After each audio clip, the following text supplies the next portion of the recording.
Hello, Gearheads. You know him from Who Are These Socials and Why Are You Laughing? And for more info, go to blindmike.net for all links Blind Mike related. So without further ado, here's the host of the most popular podcast in the universe, Blind Mike Geary. DJ Electra laying it on a little thick, it seems. She's a big fan of yours. Well, that's debatable, actually. Oh, really? Oh, yeah. I was chastised yesterday. Oh, no. I suspect that most popular podcast of the universe was slightly sarcastic. Because I'm sorry, 2 days ago, I guess, right? I was on Point Dabble Point, a Stuttering John roundtable. You'll never talk about him, yeah. Well, not on this program, no. That's why they call me in like Winston Wolfe, you know. I solve problems. Yeah.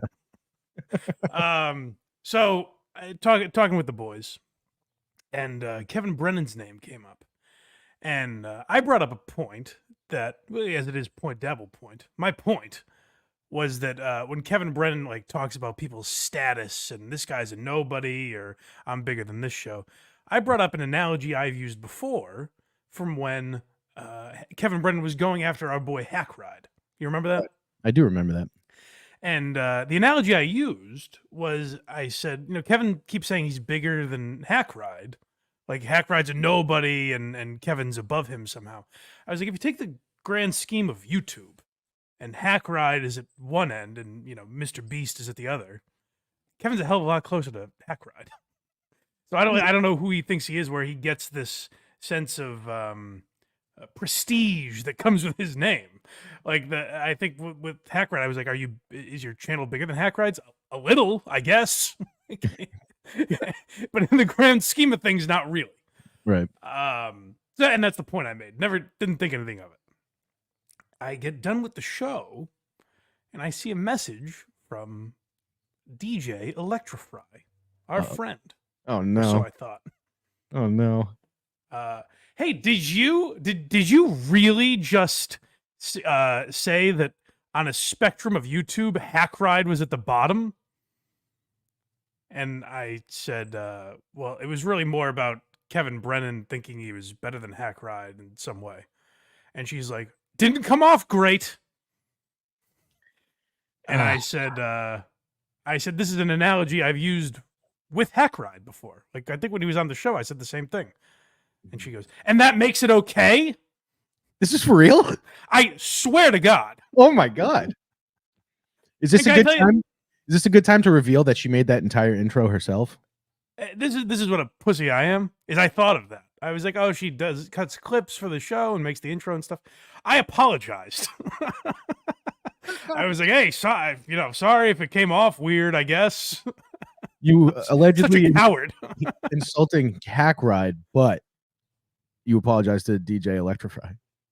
Yeah, I don't get it. But she was seemed very mad, and then I messaged Hackride about it, and he's like, oh, she's joking. And I was like, I don't think so. I don't think so either.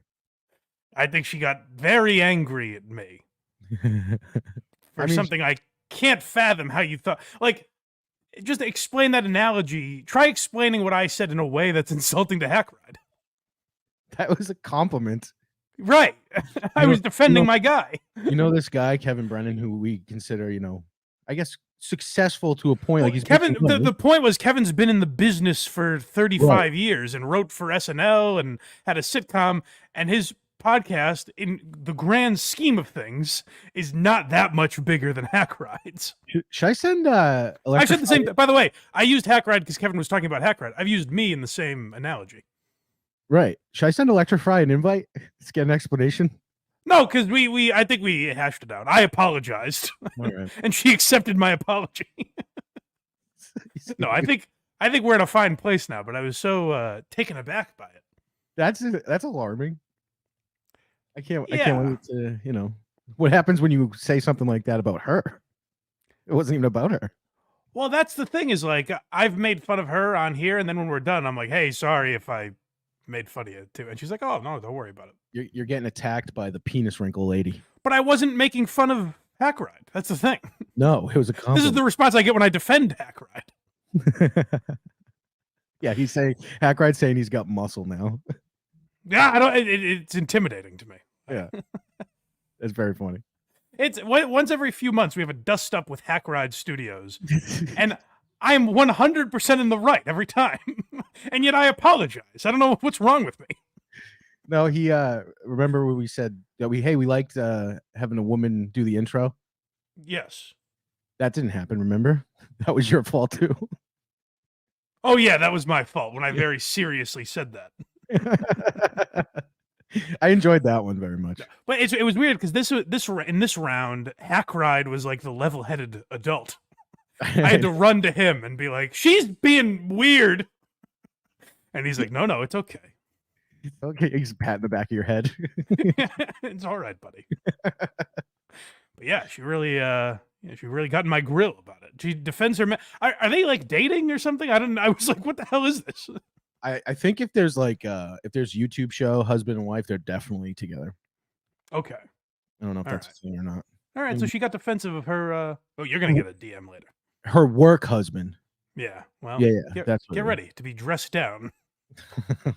Yay! I swear to God, I'm a friend. All right, enough banter, as one show I'm on would call it, because we've got a guest to introduce. Our good friend, a regular on the program, for God's sake. Now, it would be our buddy David Collins. Hi, David. Hello, David. He's muted. No. I'm here. Hello. How Boy, are you, that DJ David? Electrify. I'm such a big fan of that DJ Electrify. I'm doing well. Thanks so much for asking. That DJ Electrify, I'm a big fan of almost everything she does. Who knew she was such a firebrand, though, putting you on your heels? That was a fun story to listen to. Are you suggesting that she was in the right in that exchange? Well, if somebody needs to, if she was offended, she certainly has the right to address it between you and her personally. I thought that was great. It's odd that you would air those DMs out live here. But... believe all women, I always say. Well, it's content for the show, David. I think any exchange we have like that is fodder for the show. No, you're a podcast fan. Well, that's a good point. I like to keep things separated, though. Hackride and Electrify, a husband and wife radio duo. I'm a big fan of those. That would be a great show, wouldn't it? That would be a lot of fun, I think. Yeah, Hackride and Electra in the mornings. It is a great show. They do a show often. They're doing a show right now, I think, against ours. Hackride's been streaming for 64 hours. I think it's pre-recorded, but still, he's in the comments. Hackride's in the comment section. So if he's that capable of multitasking, that's impressive. Well, it pre-recorded. Oh. Get the wax out of your ears. It is very confusing. In one corner, it says live, and in the other corner, it says not live when you're watching. So it's not exactly clear. I think that's part of the mystery, David. And speaking of live streams, by the way, I was in David's first live stream the other night in the chat. And is that going to be a regular thing? Because I think I could watch you play chess every weekend. Well, that would be interesting. I'm a big fan of board games, so maybe we'll try something. I was just informed. I've been calling it Battlefield. Apparently, it's Battleship, but I also a big fan of Battleship. But I do play a lot of board games. Maybe we'll bring that chess live stream back. It was just a little test to see how easy it was for us to just broadcast live like that. And it actually turned out to be a lot easier than I thought. YouTube tried to tell me that it was going to take 24 hours as some sort of waiting period. I said, no, thank you, and was streaming and within another 30 minutes. Attaboy. Stick it to the man. Did you see this, Craig, by any chance? I honestly got lost halfway through whatever he was just explaining. It's very soothing. He went live Friday night, and he was just playing chess and talking to the people in the chat, and there was a little music in the background. It was a lovely, weekend night programming. Well, I'm so glad that you enjoyed it. Maybe we'll have to do that again and a little more organized. We were far away from any battery life, so we were really on limited time there doing a little test. Excellent. And Well, one thing I heard you mention that live stream, David, is are tickets available now for David Collins' 30-minute half-hour show live? They are. Who knows how you get them, though? Hopefully everybody can just get them Oh. at the door. You don't know how to get them. I'm not sure. No, we haven't worked that out. I'm sure there's a way. You know, I've said the venue's name, so I'm sure in a certain way, but who really knows? What's But the it's going to venue be a great show. We have it so well planned out. There's going to be guests and prizes, and it's going to be a fantastic show. So let's say I'm going to be in the Iowa area. What do I do to get tickets? You just go to the Lucky Cat in Cedar Rapids, Iowa. It is a venue that I don't expect to sell out. Okay. All right, but that's what, February 9th, is that right? February 9th. It's just 2 Super Bowl Fridays. weekend. Go hang with David Collins and the boys. Be an exciting weekend. Everybody will have fun Friday through Sunday. Yes. Super Bowl pre-show, as they call it. Right. Yeah. So make sure you do that. Go check out Talking David a lot Collins. about that live show. We're really looking forward. We're also working on a reality show, which we've already started filming, so Oh. we're excited for that. I'm going to be working on, eventually, hopefully within the next few months, we're talking to comedy club managers. I'm showing up to these mics. We're working on getting booked on a few gigs. And then hopefully, within a few months, we can film this progression. I'll be headlining at a club somewhere in the Midwest.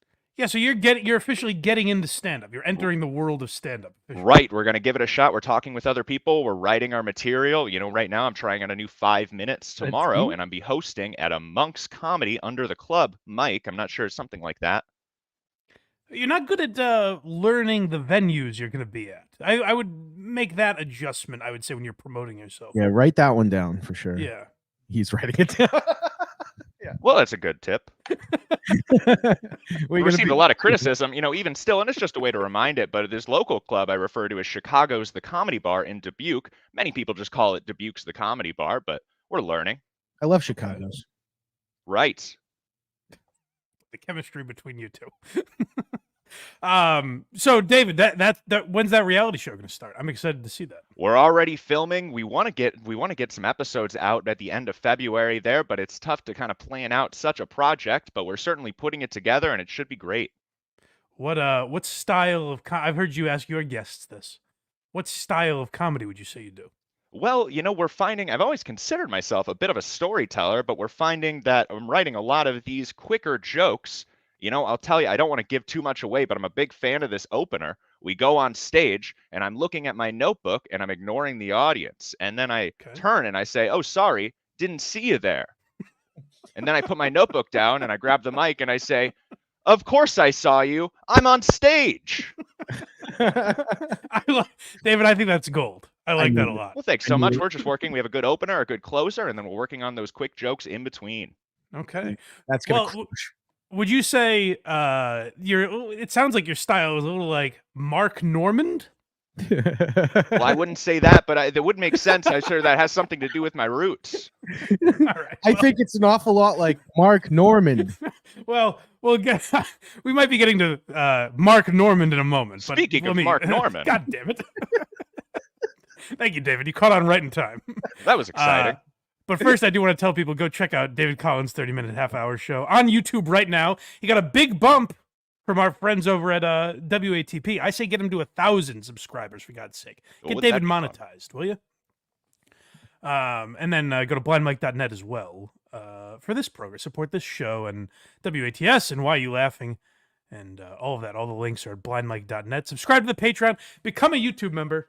Craig, I'm told we can give out gifted memberships. Do you know how to do that? See, Hack Guy keeps telling me that, and then he doesn't tell me how to do that. Oh, okay. Well, maybe we can't. But I Well, think sign up know. yourselves then. Yeah. And once I figure that out, we got it. Okay. Well, it's interesting. It's funny you bring up Mark Normand, David, because we actually have a story about him today. And intrepid reporter Mike Geary joining you, newest viral sensation. Mm-hmm. Did you do these clips? As a matter of fact, no, which is so weird to me. What this whole thing was, this week to me, was one of the many statements we've seen about how terrible journalism is. Because I went on Reddit Thursday morning. I saw this video on the Fighter and the Kid subreddit and the Tuesdays with Stories subreddit. I don't know if it was anywhere else, but it was posted on 2 different accounts. So I just took the video and was like, no one seemed to have any answers. So I said, "Hey, anyone know what's going on here?" And then, like, the USA Today and New York Post used it as news. It's currently at 23 million views. Literally, a guy, Wow. a blind guy, saying, "What's happening?" That was a good enough source for them to run with. Yeah. So, for those of you that haven't seen it, we'll play the video and then we'll break it down. David, are you familiar with this video yet? I Obviously, am. you're a I big was Mark trying Norman fan. to figure out what happened all yesterday. I'm not exactly sure. It's a very confusing story. And then the venue, I'm sure you're going to get to, has come out with a statement even more confusing. But I'd love to see this again. Correct, yeah. So I may have some answers, but first let's play the video. Buddy. Okay. All right. Oh, jeez. Hey, how are you? What do we got? Migrants here? Hey, what's going on? Oh, jeez. Everything all right? Just want to make sure everybody's good here. What's going on? Uh-oh. Oh, boy. Hey. Anything can happen at a comedy show. That was some kind Oh, of we're just awkwardly navigating this. party thing. Oh, God. Somebody got tased. Oh, boy. Oh, can I say one thing right there? That to me, as a Mark Norman fan, was just like, oh, that's one of his like anal praise Allah. I'm Kevin Hart. Somebody got tased is one of those little things that he says. Yeah.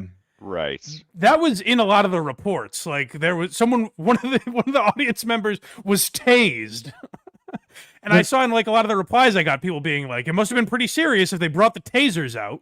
Yeah, he was talking about the person who went up on stage got tased as they were getting taken out. But did they actually? I can't tell. There looks like there's a commotion down the hall, so he might be Right. But what I'm saying is I don't think Mark saying that is any indication that it actually happened. It's I just certainly one of his quirks. do not believe that anybody was tased based on that comment. Certainly not. Yeah. But a lot of people were like, oh, well, the comedian said someone was tased. Oh, wait, what? I really froze there. I went to Mitch McConnell. All right. That's a very funny line. Oh, all right. Okay.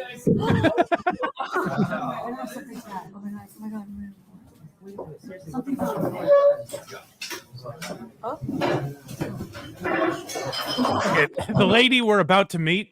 Yeah. And there's a different angle to this that we'll get to in a second, but just for the sake of having fun with this video, this woman is the worst equipped to handle an incident like this on the face of the planet.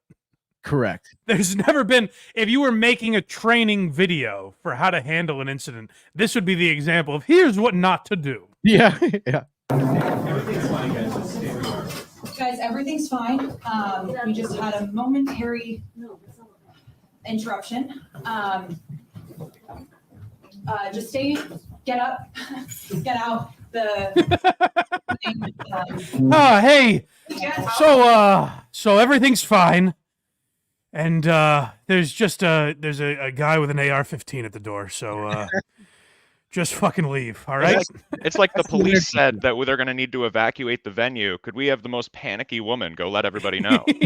Yes. The world's worst breaker of news is like, all right, sit down. Listen, you've got Fucking run. you've got 90 days to live, and then after that 90 days, we're gonna check back in, and you'll probably be okay. Odds are that you're gonna be fine, but She has the energy of someone who's staring at someone holding the pin of a grenade, and she was told not to say anything and changed her mind halfway through. Right. If she's she the tells- she's the Arrested Development doctor. Yeah. You're she going to said- be all right. If she says the words, "We need to leave," the building will explode. So she's trying to figure out how to get this out delicately. Yeah, it's like she's saying it on the phone while her kidnappers are like, don't you fucking tell them anything's happening. Everybody, pizza has arrived. Please make your way to the pizza truck outside. Hey, we're all cool. Everything's great. Now run for your lives. Now, to be fair, so we're about to find out something in a minute, if you don't already know. This woman might be an actor. If she is, she's kind of doing a tremendous job. Oh, I disagree. Well, Like, it she's depends on insane. what the scene is, I guess. That's true. We'll have to see the final product. Maybe she. But yeah, sold here's a thing I want to focus on at the end of this video. Whatever this is, if this is a prank or whatever, the audience doesn't seem to be in on it. Hackrad with a perfect comment for what this energy is. Yeah. The towers are fine. No, they fell. It's Regis Philbin. Yeah. Yeah. Yeah. So, folks, how are you? Yeah. But the audience doesn't seem to be in on it, which is why I think this is kind of fucked up. Like, there could be people with disabilities in the audience, like a pregnant woman, whatever. You know what I mean? Like, I don't know the factors involved of what this audience could be made up of, and they're like, "Hey, we're all fine, guys. No one do anything fucking crazy." Was this in New York? These kind of hoaxes must be illegal in New York at this point. It was New York Comedy Club, or New York Comedy Club. Now, if I ever visit New York, I'm constantly going to be at fear of a terrorist attack. I don't think you can play these kind of jokes at that venue. David, maybe you could use this in your act when you get on stage and just go like, "Hey guys, everything's cool. Don't be freaked." You get a lot of pub if you do it that way. Not to give anything away, we have a joke where we're thinking about introducing a fake gun into the live show, and I'm not sure if that's. I wouldn't do that. I would avoid the fake gun for sure. All right. Well, those bits might work hand in hand. You know what I heard about this Mark Norman, though? I heard there were 8 to 10 foot aliens in the building, and Mark Norman couldn't make a joke about it, so they had to cancel the show. Possible. It could have happened. Anyway. The taping, yes, please. Can we get out or what? At the camera. Yeah, I'm one of the producers of the show. Yeah, we just need everybody to get out, please. What? We need everyone to run in a full. I don't know why, like, from a legal standpoint, I don't know why what these two did is different than yelling fire in a crowded movie theater. Well, right. Like, legitimately. To be fair, she didn't. She's like, everything's fine. That guy yelled fire. He's like, just fucking get out now. Trample people, lie, cheat, beg, borrow, and steal. Get the fuck out of here. By all means necessary. Please run. Trample whoever's in front of you. There's a great SpongeBob scene where over the loudspeakers in a crowded place, the speakers say, "Everybody, please run around and panic and run around in circles." It's very much like that, David. Yes. Yeah, I think that's the end of this. Let me check. Got any photos or video of what just happened? So I think they're asking for. A lot of people said like, "Oh, they're telling them to delete photos." I think they're asking for photos and videos. Yes, they are. Because the club posted after, like, "Hey, if anyone, this was a weird incident. If anyone has any information, please pass it along." Now, what's interesting is the New York City police and the NYPD was not alerted to a comedy club evacuation. There were no reports or anything of it. And apparently people, and this is what I was going to say on WATS the other night. I just didn't know it for sure. But this is apparently a show affiliated with Donald Glover. So Donald Glover is on this show called Mr. and Mrs. Smith. Yep. On Amazon. And in that show, there's like a group called Hey. And so Hey also has an Instagram account and was posting videos like that, like these headlines. There was some incident with Tyra Banks being like, harassed by two people in furry costumes. That was another Hey thing that happened, I guess. So people think that this is a Viral Donald marketing. Glover prank now, I guess. Oh, hi. Hi. I'm sorry. Yeah. Open up this USA Today article and look at it. Blind Mike right there. Yeah. So for whatever reason, this tweet got like 23 million views. I'm not the original poster. I don't know why mine took off like that. Maybe I just tweeted it enough. I think it was early enough. Well, it was on Reddit first. You might have been one of the first on Twitter. The people on Reddit should have got credit. I literally stole their video and posted it. If only the guy who posted it on Twitter, who stole it, gave them credit. Right. So the first thing I heard, I saw Jim and Sam retweet this. So I went on to hear if they were talking about it. Maybe Norton knew something. And Norton immediately was like, I think it's a prank. It was So good for him for spotting it, I guess. A prank on who? That's what I don't really get. I guess the audience, which to me seems kind of fucked up. Well, David, I what do you thought it was I thought it was if it was a prank, it was a prank on Mark Norman because he literally looked so confused. The part that seems obvious to me is Norman, I don't think was involved. Definitely not. Now, he posted something originally saying, my team is working on getting to the bottom of this, to which I believe Jim Norton replied, if you ever refer to your team again, I'll come on stage and tackle you.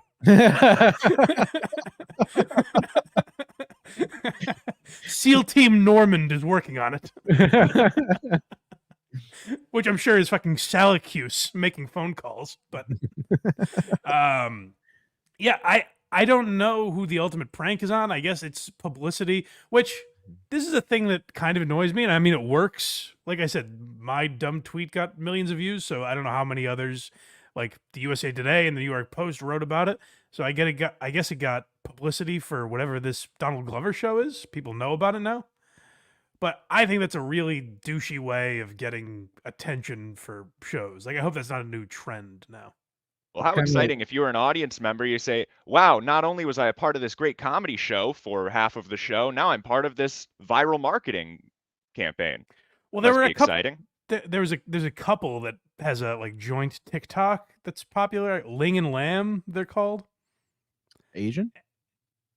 No, but Okay. Just asking. Oh, that makes sense. They're not Asian. Their name's Ling and Lamb, and they're fans of Mark Norman. This all tracks. okay. Well, yes. So I guess they were in the audience and they didn't know what the fuck happened, and they said that the club like invited them back for a future show or something like that, but they weren't in on it. Is my point. No, I think the prank was on the crowd and Mark Norman, and everyone's getting tickets to a free show of their choosing in the future. Yeah, I guess it's like to get genuine audience reaction, I assume. If I was Mark Norman, I would be like, you better up my fucking pay significantly. Yeah, I'd be pretty pissed. Like, it seems like an annoying thing. Maybe this is probably something where I'll look back on this like I'm a fucking idiot in 2 months when we realize what happened. But on the surface, it does seem very dumb. Yeah, was Norman specifically targeted, or was it just the timing happened to be that he was on stage? I don't know. Norman is a funny guy to have that happen to. I mean, that Mitch McConnell joke even him getting off stage is funny. Okay. He walks really awkwardly. Someone replied to me like he even walks funny.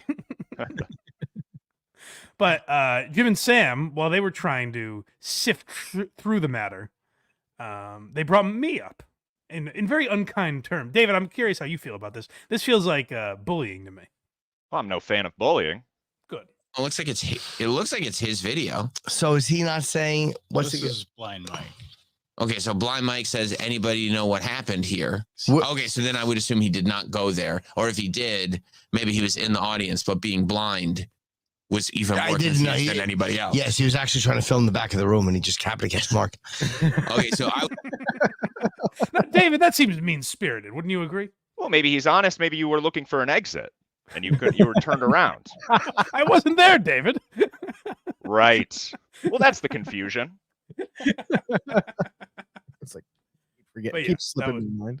An That honest was- misunderstanding, if you ask me. Yeah, so I don't know. I thought someone mentioned this in the chat on WATS the other night, and I told Carl, I was like, at the time I couldn't say, or I felt like I couldn't say it was a Donald Glover thing because I didn't know for sure yet. And then of course people write about it 2 hours later, so I'm just an asshole. But I didn't know. I thought there was gonna be a lot more information out. Like, oh, by Sunday we'll know everything that happened, so we can just talk about it. But now it seems like it's gonna be a thing where in 3 weeks on one of the pre-recorded like We Might Be Drunk or Tuesdays with Stories, Mark's going to tell the story. So we're not going to know for a month, you know. So I have the Donald Glover Instagram story on the screen right now. Okay. And this is the part that's confusing because it says, quote, hi, available now. What is that? What do you mean? Because if it's part of a show, wouldn't that infer that it's wouldn't it be like you can available watch now? Yeah. That's what Yeah, I I mean. don't know. It's all very strange. Is Hi an elaborate swatting service? It seems like it's kind of like Demonetized. this. Like, so the description of it is like, would you risk it all to have everything or something like that? Which, based on this video, I don't understand how this relates. The part that I did find strange is the guy that went on stage. His coat was so nice that I thought something was up. It was, Oh, really? yeah, like it's. Well, this you're a is- real dumb shoe. Yeah, this isn't the coat of a man who's gonna cause chaos. The That- yellow hat. That's a little insight into Craig's politics, David, is like, oh, he's wearing a nice jacket. He couldn't be a criminal. I didn't say that. Stage rushers are usually like, psychos. This guy was just like, look at my He was fresh. Hollywood. It was a fresh red peacoat. You never see red. Yeah. Is it that first guy with the yellow hat? The way that he gets on stage, when I first saw this, I thought, oh, this man is getting on stage to defend Mark Norman from some sort of attacker going onto the stage. And then it turns out that they're all escorted out. Well, I saw Francis Ellis say that the guy that pulled Normand off stage was Paul Verzi. That looks like a security guy. That doesn't look like very. Yeah, I couldn't tell, but that's what Francis said. I'm not sure. Well, the other odd thing about the video is like, why did they make sure? I guess the club knew there was no emergency, but doesn't it seem odd that they would get Mark out of there before everyone else? I could see Like why if he. something was going on. I have it back on screen. I could see why he thinks that might could be Verzi, I guess, but I don't think it is. Yeah. Yeah, he does have a yellow hat. Well, when they find out the show's canceled, the crowd's going to be pretty upset. Maybe they just wanted to get Mark Norman to safety. I suppose. Yeah. It seems very strange that he would take priority, but I guess the question I'm asking is silly because nothing happened ultimately. This That is a jacket, nice coat. it is a 10 How- out of 10 coat. How did no one, if the audience isn't in on it, how did they alert? No one called the police. Yeah, you think when they're given the illusion that, hey, you're gonna be trapped in this basement. You'd think someone would just panic. Yeah. Well, I think they call that bystander syndrome or something like that, where you're around so many people, you say somebody else would have called him by now. I'm not going to do anything. I think that's a common mental disorder. Maybe. True. That's interesting. That's a good. Bobby point. Kelly quote tweeted your tweet and was like, Yes, look at all he did. these sheep just sitting there. Right. Yeah, and then Bobby said it's all bullshit anyways, which seems like a weird way of saying this was a prank. Well, maybe he's been offered the same prank. He seemed like angry about it for some reason. Well, I don't know, because maybe they're pissed at Donald Glover for turning his back on comedy and ruining this man's set. You never know. I guess, I don't know, but Donald Glover had carte blanche to do what he wanted, it seemed. Well, also, we're blaming Donald Glover. He just posted on Instagram about it. We don't know if he has anything to do with it. That's very true. You know? That's the other part is we're assuming that this was all Donald Glover. I would imagine, and that Donald Glover may be a part of this reason, but I would be suspicious that this idea of some sort of viral prank or something like that has just been shopped to many comedians. And a lot of these comedians that are speaking up on it know that they've been offered similar things and they suspect that this is probably what that is and immediately just call it crap. Yeah, the most disappointing thing is when I thought Mark Normand was like participating in this. Because I was like, oh, what do you do? But I don't think he had anything to do with it. He seemed more confused than anyone. For sure. Yeah. For sure. I don't know. Any other thoughts on this video before we move on? There's really not much more. Like, I thought we'd have answers by now, but it doesn't seem like we do. I personally can't wait to see where this leads. I hope it's going to turn out Mark Normand was the mastermind behind it, and we're all going to be furious. Well, by the way, the thing I said about, like, USA Today and New York Post using my tweet, even though I had no information about what happened, I could have easily cut that up for all they know and just made it look like something went on. But the other thing was, like, everywhere is they're just publishing, like, this was Donald Glover. They have no idea. Every article you read, even like USA Today, is like, yeah, Donald Glover and his management didn't answer our phone calls. You may want to post. Okay, you have no fucking idea. You're just putting him in the headline. You may want to post something and make sure you don't end up in any of these future lawsuits. You think I'm in danger, David? I think you're in the crosshairs. All right, well, I'll try it. You know what? My team is working on it. I bet you have a bigger team than Mark Normand does. No, I highly doubt it. Not by the looks of that video. It wasn't his video, David. The jury's out, as far as I understand. I like to If think it- David's part of our team now. Oh, for sure. Team's growing, baby. Yeah. Did you see Austin Angles on the program a couple weeks ago? David? I did. What a pleasure. Isn't he a hoot? What is your relationship with him? Because I was under the impression you guys were friends, but he didn't seem to have a lot of. He didn't seem that close to you. Well, how friendly can you be with so many comedians around the area? He's a great person that I love to see. All right, that's also vague. He likes him. He's a big fan. Big fan. All right. Should What a we, great comedian. I think should it's we move on to some stuff that I think we do have more answers? It's just as mysterious, but I think I know the answers a little bit more. And that would be Mr. Chris D'Elia, who is finally speaking out, really for the first time, on being canceled. Yeah, this is who's the interviewer here? So this is I don't know the gentleman's name. It's Soft White Mark. Underbelly. Mark. Do you know his last name? Mark something. That's true. It is Mark something from Soft White Underbelly. So that is a program that I guess typically interviews like recovering drug addicts and the downtrodden. And I guess that's where Chris D'Elia falls into this, is that he was canceled. And so Mark something, I think, has had people go after him in the past. So I guess maybe he feels a little sympathetic towards Chris. But this is my only time watching this guy's show. Mhm. But just using this as the barometer, he's a terrible interviewer. He didn't push back on anything. He doesn't ask a single follow-up. He's a worse interviewer than Shannon Sharp. Wow. Shannon Sharp did more to push back against Cat Williams than this Mark character on Soft White Underbelly with Chris D'Elia. Shannon Sharp just bringing in numbies though. The biggest podcast of all time. Yeah, has to be. It's weird. But yeah, this is the first question, and Chris D'Elia talks about his childhood. Yeah, so this is just what I wanted to set this up to kind of show the tone of the interview. Like they go back and talk about Chris D'Elia's childhood and his sort of mental health issues, I guess you could call them.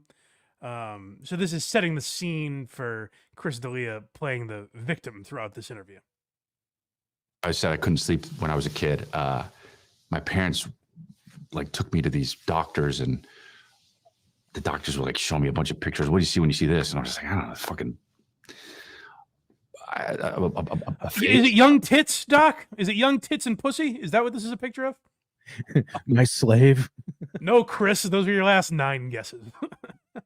When they write Is it a young girl in shackles? Is that why am I seeing that every time? Is that right? I don't know. I'm fucking 8. I don't know if I'm supposed to say a face or a butterfly. And and then they're just like, yeah, they're just like, yeah, I don't know what they say to them, but yeah, your son's just different, and you're like, okay, everyone's fucking How different. medical. Yeah, turns out that's true, actually, though. I don't know. Your son's weird. Something's Yeah. off. Yeah, good thing you brought him in to us, the medical doctors, because now you know he's different than other kids. We can put him on a list early. Yeah, that'll be $9,000. What? He's different. We told you. We gave you the answers you came here for. Is anybody else distracted by remember his outfit? Did he just where get I was back fucking from ass. mandatory volunteer cleaning up the side of the highway for the federal? Oh, what's he's he wearing? dressed. Well, he's wearing a full button down. The top button is buttoned, and it almost seems like the top part of a jumpsuit. It does look like he's missing a high vis vest. He came directly from community service. Yeah. That top button being buttoned, I just know, is a whole conversation. Well, David, he's looking contrite. The point of him doing this interview was to gain our sympathy. And I swear to you, I don't know what Chris D'Elia is guilty of. I only know what he's accused of, because he's never addressed the accusations really, Right. in any sort of real way. So this interview was done entirely to be like, hey guys, I'm the victim, and I'm still not going to address any of the issues, but I am the victim. And this Mark asshole does nothing to push back. Can we find his last name? I'm People sure we are can find suspicious that this Mark fella has some allegations coming down the pipeline for himself, maybe because he works with all of these, people that are in the sex industry. Maybe he has a scandal coming out of his own. But somebody did point out, I was reading, apparently he recently interviewed a divorce attorney. So he is kind of getting out of that, just the dredges of society, and trying to get into more normal people, at least normal people that defends his point of view on possibly affairs and whatnot. Yes, he's trying to interview more normal people. Ladies and gentlemen, Chris D'Elia. Mark Laita, Laita. Later. Yes.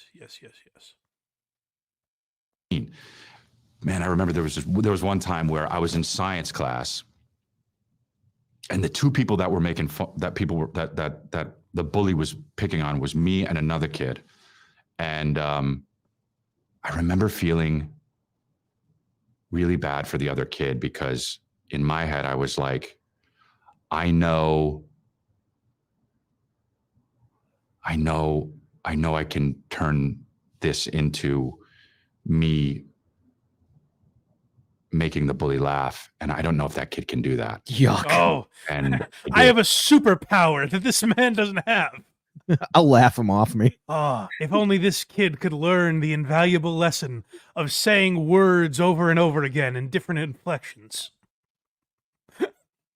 And look, we were 15 back then, and Then you become accepted. yeah, I did. I became accepted to that guy, and I remember the rest of the year he still kind of bullied that kid, and I didn't defend him at all. I did absolutely nothing. Much as I do as an adult, I did nothing for the safety of children. I played cool. I walked around the corner and went, "Oh, thank God he left me alone." I imagine in this story, he's just doing a very funny impression of the other kid that's being bullied, and then they're all ganging up on one person. You just pick a common enemy, and then you're out of it. Yeah, this kid should have told, Chris D'Elia should have told this kid, just be like, I'm being bullied. I'm being bullied. I'm being bullied.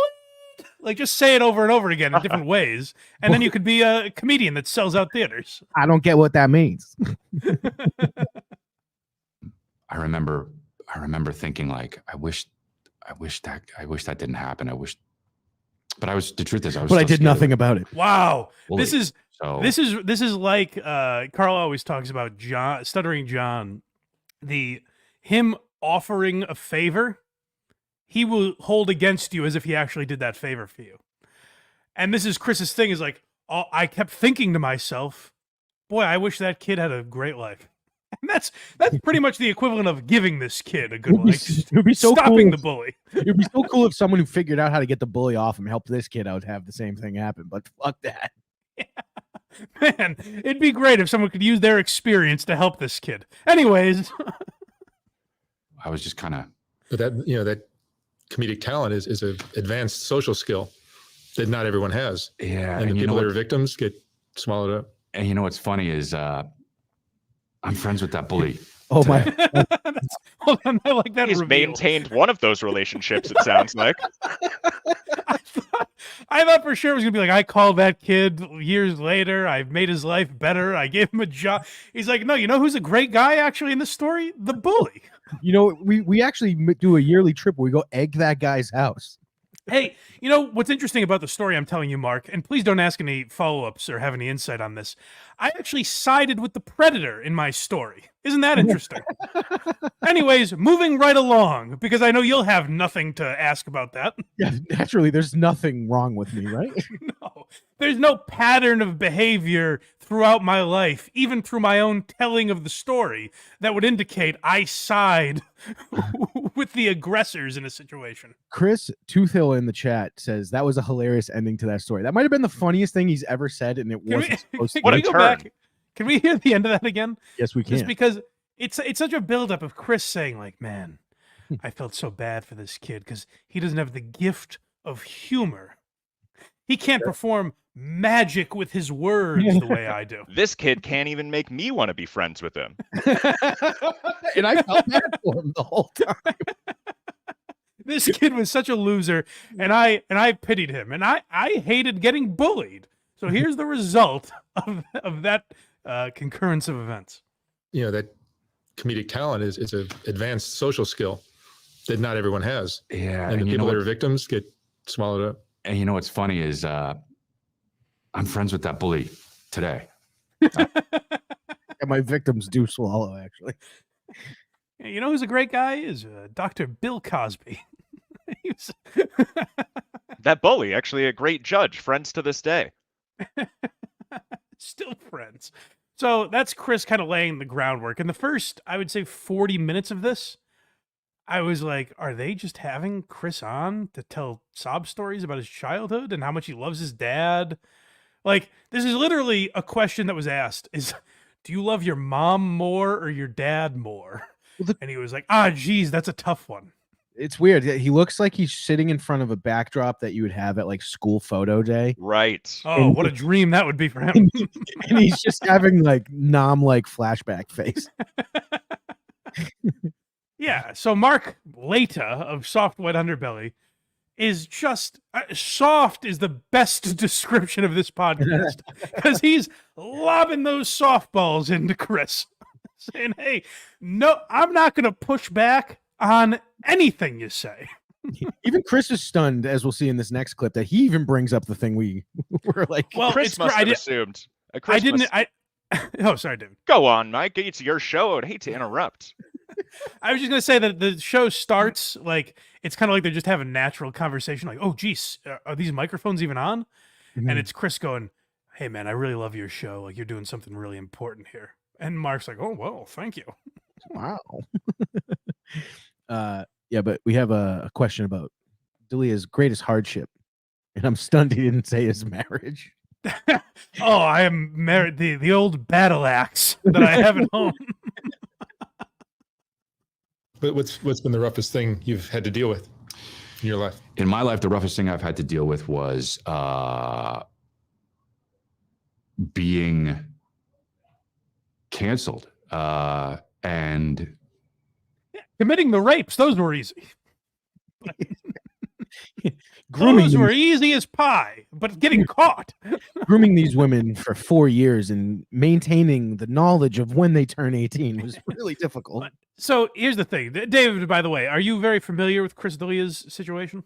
Yes, this is a crazy thing. You know, I wondered at this moment, especially, you expect Mark to say, canceled for, were you on the TV? Are you a comedian or something? It's almost as if Mark had read one article and thought, oh, this is just another pimp that I could have on the show. Yeah. Oh, yeah. No, I heard you on Rogan years ago, and I just thought you'd be an interesting guest.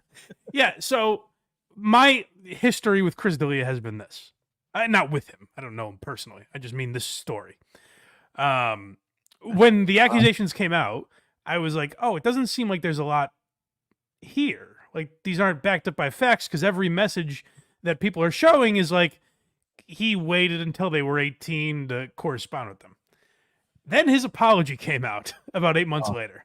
And we covered that. That was great. And I was like, oh, this man's got to be guilty of something, because he's not acknowledging anything he ever did or was accused of. Right. So that's when I started to think something was weird. And then the Kyle Anderson documentary came out. Yeah, because if you look at Callan's apology or acknowledgement of it, he was like, this, what I'm being accused of, straight up didn't happen.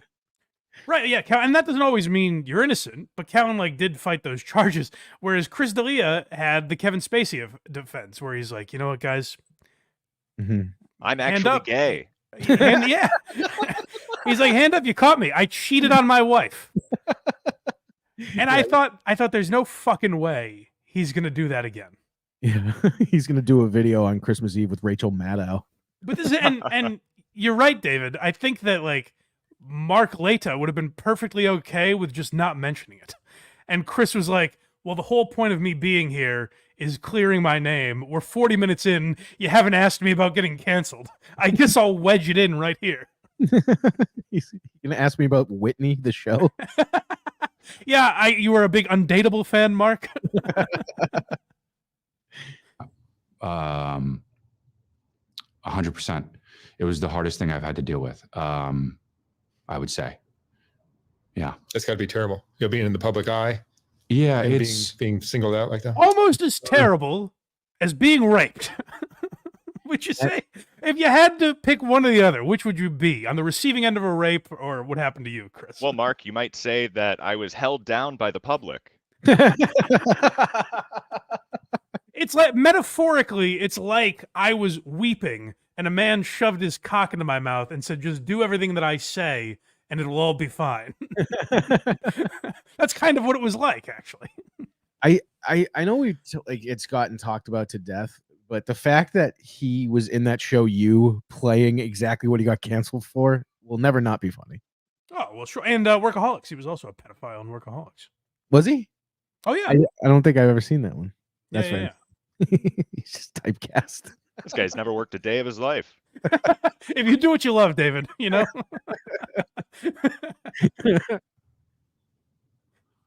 Yeah, it's horrible. It's horrible. What I did It's to those horrible. women. It's Again, not talking about the Kyle Anderson documentary. he's talking about the backlash on Twitter. If this interviewer was funny at all, he would have been like, "Did you know that Snapchat videos can save?" Yeah, like Mark, ask about that. That's the thing I'd love to hear Chris talk about. It's like, yeah, even if he bullshitted us, if he just said like, I know everyone links that to that. I just genuinely didn't know that thing about Snapchat, but it is a funny video. Like, say whatever you want about it, but say something about it. Like, you've literally never answered a single question about this case other than saying, like, you know what, guys, you're right. I was a pussy magnet for a long time. That's not the issue, Chris. This was a time when a lot of guys were being picked on, right? taken down. Yeah. Taken down. There's not Yeah. Excellent observation, David. Yes, people in jail for rape were picked on by the legal system. He's like, "Yeah, I just got lumped in with all the other comics. You know, me, Louis." Again, like Louis, like I defended Louis, but like I think he kind of addressed the accusations that were made. Chris has had, and maybe they're false. These could very well be false allegations, and maybe his lawyers told him not to talk about it or whatever. But Chris was accused of rape. Louis C.K. never was. Yeah, if his lawyers were telling him not to talk about it, he wouldn't be sitting on this camera going, "Getting canceled sucked." Yeah, me, Shane Gillis, Tracy Morgan, Gilbert Gottfried, all the guys that got canceled in comedy. All the greats. And if you look now that everything's kind of settled over both of the Chris D'Elia and Louis, everybody has an opinion. You just look at the names of each one of their comedy specials since. One, I think, is I'm Sorry, and the other one is Doubling Down. Am I incorrect? Or is that Right, fairly D'Elia's accurate? is Grow or Die, as if to say, like, I could just fucking kill myself, but I guess I'll stop raping women. You're spoiling the future of this clip, Mike. Oh, I'm sorry. I don't remember that. I think it's this one. Oh, okay. It's always weird. It's always not interesting talking about it because I still feel like there's no real right way to talk about it without incriminating myself. There's no way my lawyers are comfortable with this interview. Yeah, it's the damnedest thing. Anytime I talk about this honestly, people are like, "Hey, you raped a bunch of girls."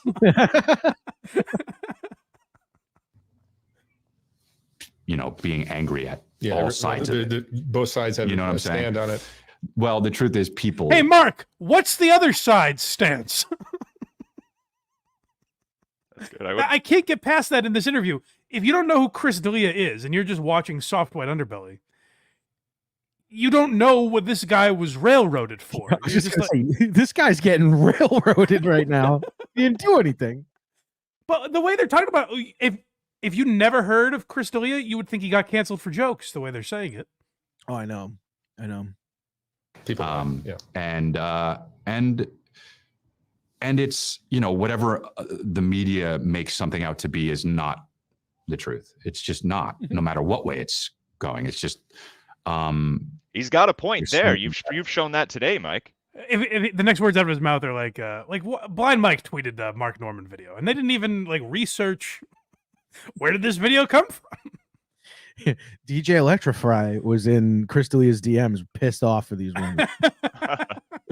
He's just a big fan of the show. He's like, listen, Hack Ride bullies Mike all the time, and then but then Mike just goes on the show and blurts it out. We don't know what really happened.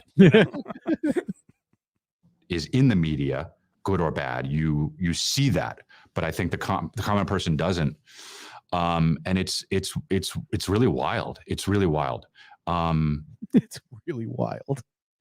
Yeah, I'd like them to see the sexual assaults committed, and then judge for yourself like an adult. Oh, the part I was alluding to isn't this next clip. It's the one after, I believe. Oh, But- goody. What a tease. We get into that, but What's this?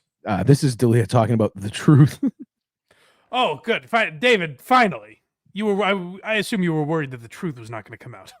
We're gonna get to it. That's true. His can't. Eris, whatever this person in the chat says, his cancellation was nothing compared to Steve Renazizi's. Yeah, well, and that's the thing is like Steve Renazizi just told a fib that got out of control. Chris D'Elia may have committed rape. And I don't know because he won't talk about it. And that's what's making me think it happens. Right.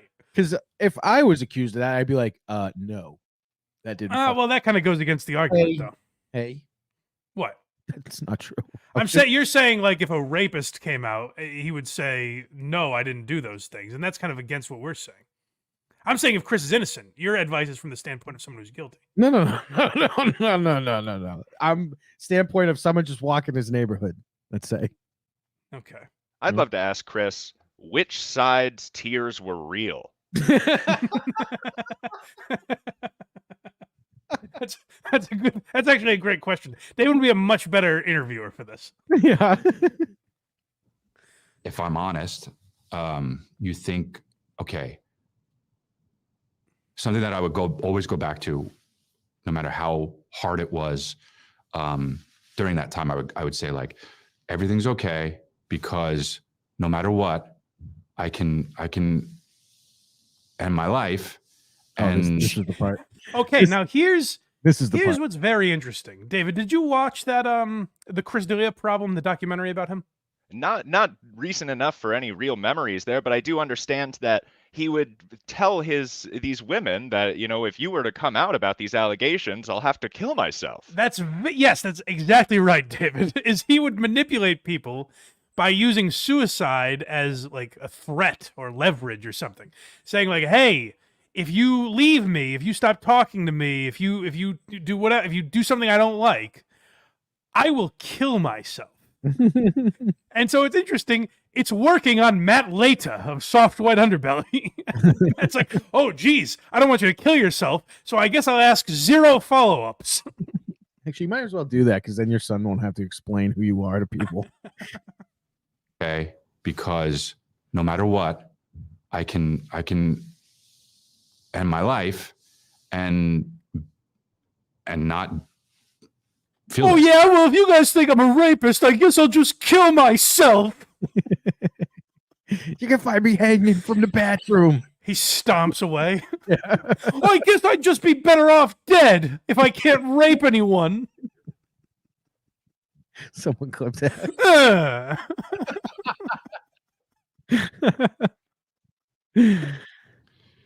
Oh God, you guys suck. You never let me rape anybody.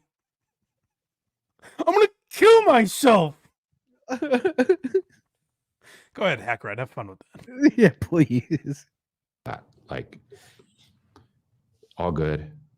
Everything's fine. You can always end your life. It got that bad for you. Well, hey, Mark, how about asking him, don't you have a wife and child at this time? Wow, it got that bad for you. Can't Chris retire? Yeah, that's also an option. You don't have to, drop the fucking atomic bomb, Chris. You Take got a away vacation. You got away scot free, but just go right back to the public eye, Chris. His son, I think, had just been born when these allegations started coming out, right? Yeah, I mean, or his wife was pregnant, one or the other. But like he had a wife and either a kid or a kid on the way, and he's like, well, I guess if these ladies won't pipe down about me, I'll just kill myself. I'll do the noble thing. Everyone will be much better off for it. What a selfish guy. Yeah. Like that's the thing is where like if you suffer from actual like mental health issues or depression or whatever, people that call suicide a selfish act, I think are completely ignorant to what being suicidal actually is. I used to be one of those. It's a selfish act when Chris D'Elia says, "Oh, I'm in trouble. I guess I'll put a gun in my mouth." Everybody would be rethinking their whole opinion on comedy suicides. People would be redigging up poor stories about poor Brody Stevens. It wouldn't even be appropriate. Right. That's right, David. Let's not start that. But yeah, when you use it as the eject button, it is a selfish act. If you're genuinely struggling with those thoughts, you should seek help. But if you just use it to taunt people, like, if you keep calling me a rapist, I might kill myself. Okay, Chris, you're not a rapist.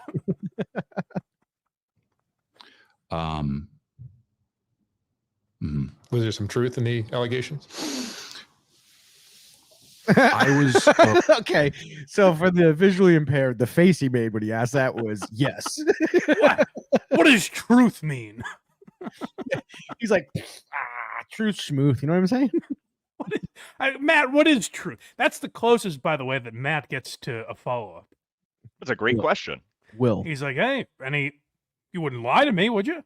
Mark, we're doing this Matt, again. Mark. We're doing the Mark. He might as well be Opie's co-host. Wait, let's see. Yeah, I was a womanizer.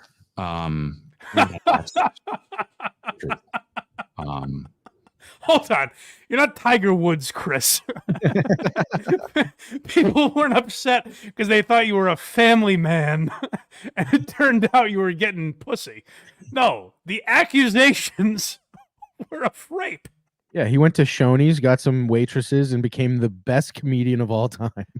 I know you guys listen. I know that I was out selling Buicks to you, but I'm just a man with urges. At least Tiger Woods was going to Perkins. Chris D'Elia was finding these women at fast food restaurants. And no, I mean, what I was canceled for was not the truth. Okay, I got to defend Chris here. It's the first time I've ever heard him say that. First time. I'd have to go back and watch the apology. It's possible he slipped it in there, but I really don't think he did. Yeah, Is it possible I think he's that's the just first so time I've heard him confused? address that. Yeah. It was kind of like the Kobe Bryant. The only thing I'm guilty of is adultery. That's right. But it doesn't matter. I wish it was like Kobe Bryant. Perception is kind I of hope so. a lot of people. I was out there having sex. I mean, I could become a huge fan of Chris D'Elia if he started doing stand-up with the number 24 on his shirt, like Chappelle's, like his reincarnation. Well, listen, I was out there being fucking rad. My hand was sore from all the high fives I was getting. I was out there being cool as hell. I was out getting pussy. Don't worry about how old they are, Mark. Shut up.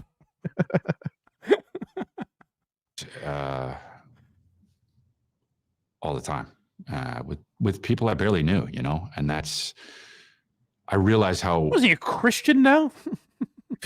Yeah, he's born again. I was laying with women before before marriage. And that, of course, is what my fan base is angry about. Is that I was having sex outside of my marital home. That can get, you don't know people. So how do you know, if you don't know them, you don't know what their tolerance for rapists like, and what, it's, I was definitely like, and I had a chip on my shoulder too. I was like, well, nobody likes me. They just think you gotta find people that don't have social media accounts. He's blaming the victims, I believe, in this explanation. He's saying, you're all strangers. They don't know me. I don't know them. They don't know how dangerous that I am.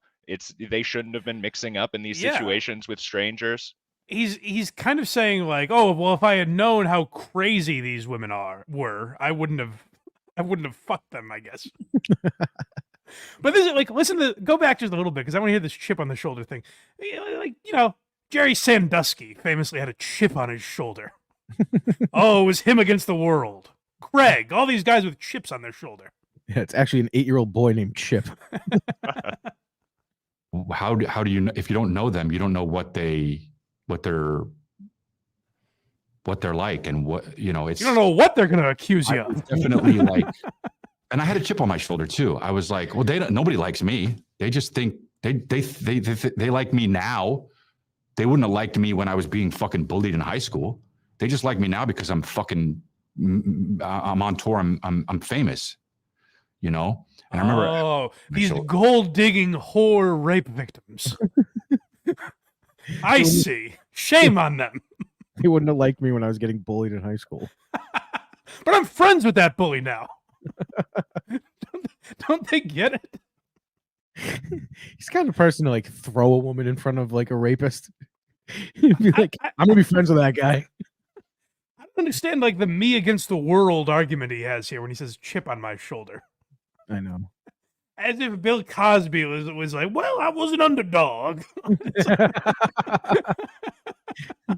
Yeah, it was on television and all this stuff. I pulled up my pants, damn it. But here we go. This is a long clip. This one. Yeah, well, I think it takes the entirety of it to understand the mania of Chris. This is the one where there's a ton of silences. I believe so. This is the worst part. I would say we're going to hear a lot of eye movement. Anytime Chris D'Elia's silent, his eyes are all over the place. It's the best. Yes. It's too bad that you can't experience that, Blind Mike. I know, it is a shame, but it spoke volumes. I would say a lot more is said in the silences here than when Chris is actually flapping his gums. Yeah. What are the worst worst aspects of, or what are the worst things about going through something like that, being canceled? Your family's got to. Yeah, the worst thing about Mark had to remind me as a family. Yeah, clearly the answer should be my family has to go through it, blah, blah, blah. Not, guys, everyone hates me. he slipped him crib notes there. He's like, you're going to want to mention your family here. Don't forget you have a wife. That's what he calls his Snapchats, crib notes. his sex. Let me check the crib notes from today. That's very funny. About going through something like that is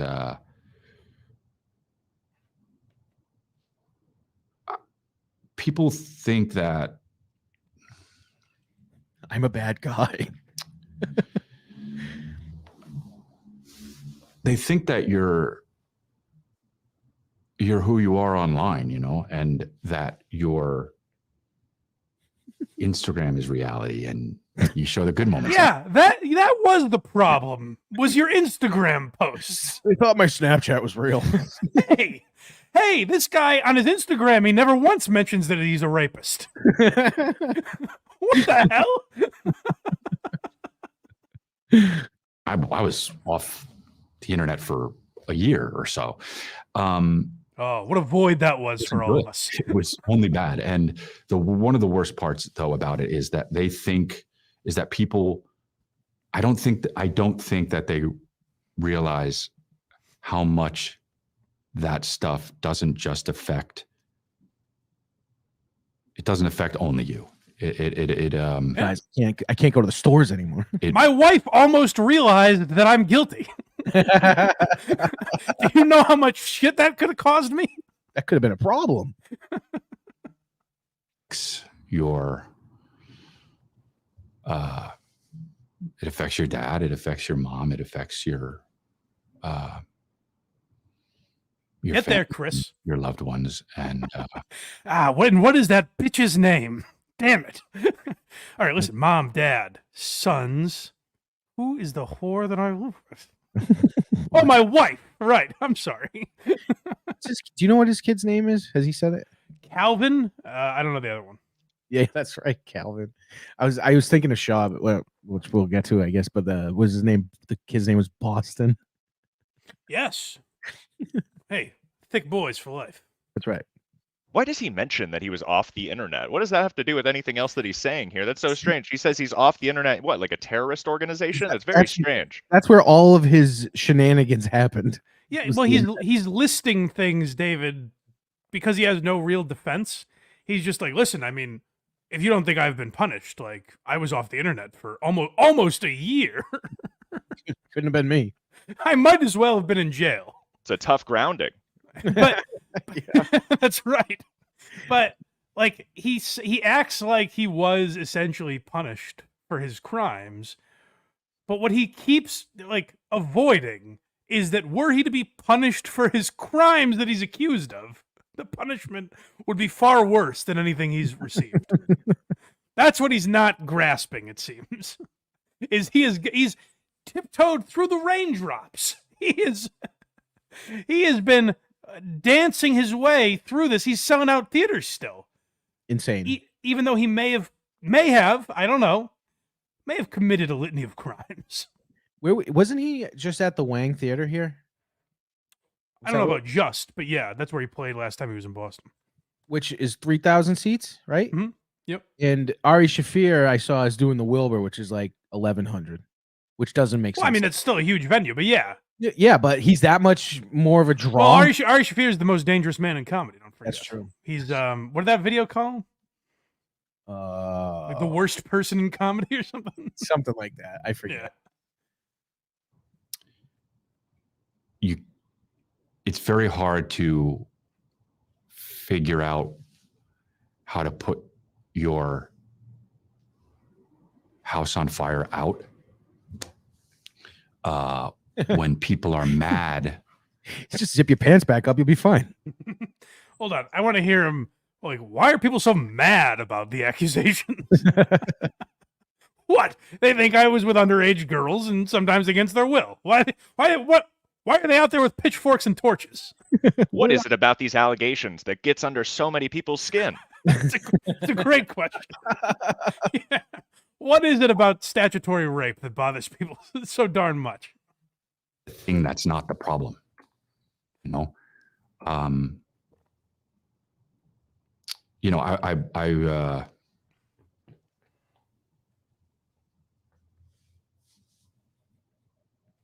People are, what? You know, people would be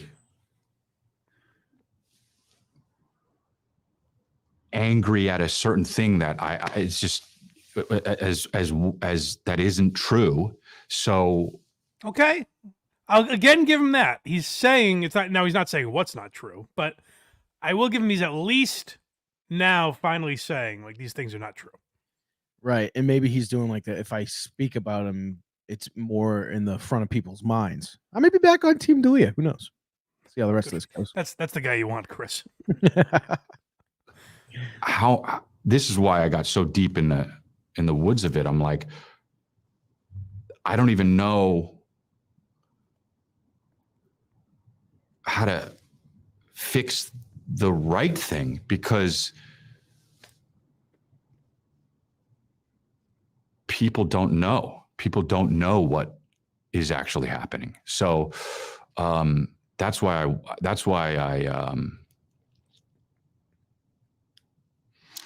I couldn't really. What was the question? That's why I wanted to. That's why I didn't want to. That's why I wanted to. What? Yeah, that's why I wanted to end my life, but. Oh yeah, that. My seeing like my dad and like. This is a guy, by the way. I saw people point this out, and I think it's a good point. Like on his podcast, anytime you've heard this guy talk publicly, he's a knockoff Pauly Shore, where he's loud and he's doing the inflections and all that shit. Yep. And it's weird. He's also a good actor. Like he was in You and Workaholics and like did a good job. Kept booking gigs, those NBC shows he was on. As we found out, though, he wasn't really acting. So who knows? Sure, right. But like. I think he's a professional actor, and I think you're seeing that in this clip where he's like, oh, Chris, this is what sociopaths do. It's like, hey, pretend you've seen people be contrite before. Replicate that. You think his wife's secretly rooting for him to do it? Just please give me your. Certainly make her life less complicated. Correct, and her bank account pretty fat. Seems like an exhausting guy to be around. I don't know if this is off base by any means, but after watching some of these clips, I feel that evil rushes through this man's body like electricity. You could see it going through his arms, his fingers. It's unbelievable. He does seem like a manipulative guy. Like he's a bad manipulative guy. My wife and I had just brought a child into the world. You know what this is? He just brought the child into the world. Oh, yeah. No, yeah, he carried the kid for 9 months. It was 10 months, actually. It was a ridiculous pregnancy. Yeah. I know I always use Breaking Bad references, but do you remember in Breaking Bad when Walt films the video where he basically pins everything on Hank? Yeah. This is that. Yep. Where you're like, holy shit. Like, because we know the perspective he's coming from. We're like, wow, he's a great liar. He's unbelievable, this guy. This is scary.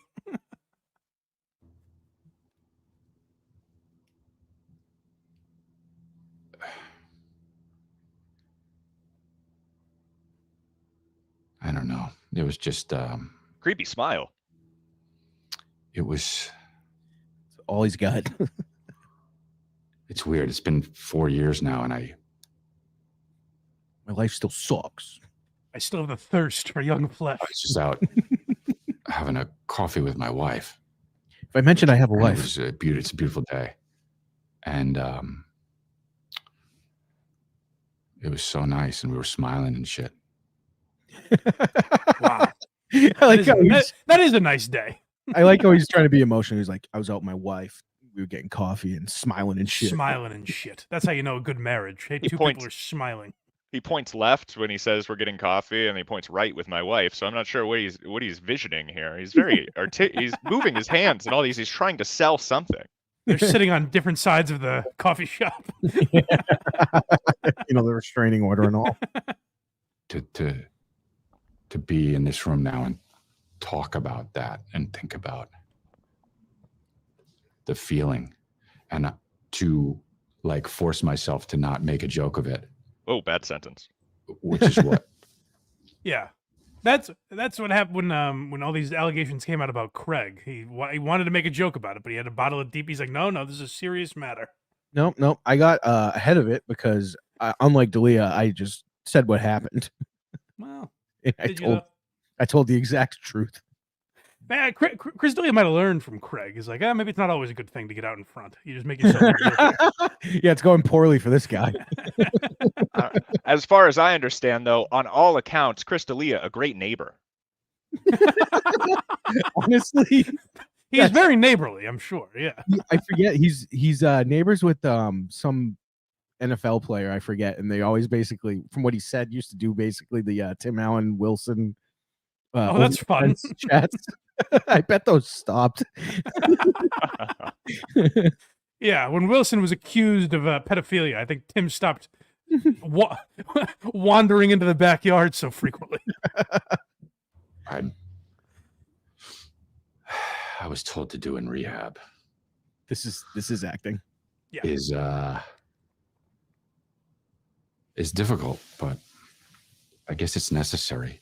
You know, our favorite things that he does is when he does the podcast with his wife.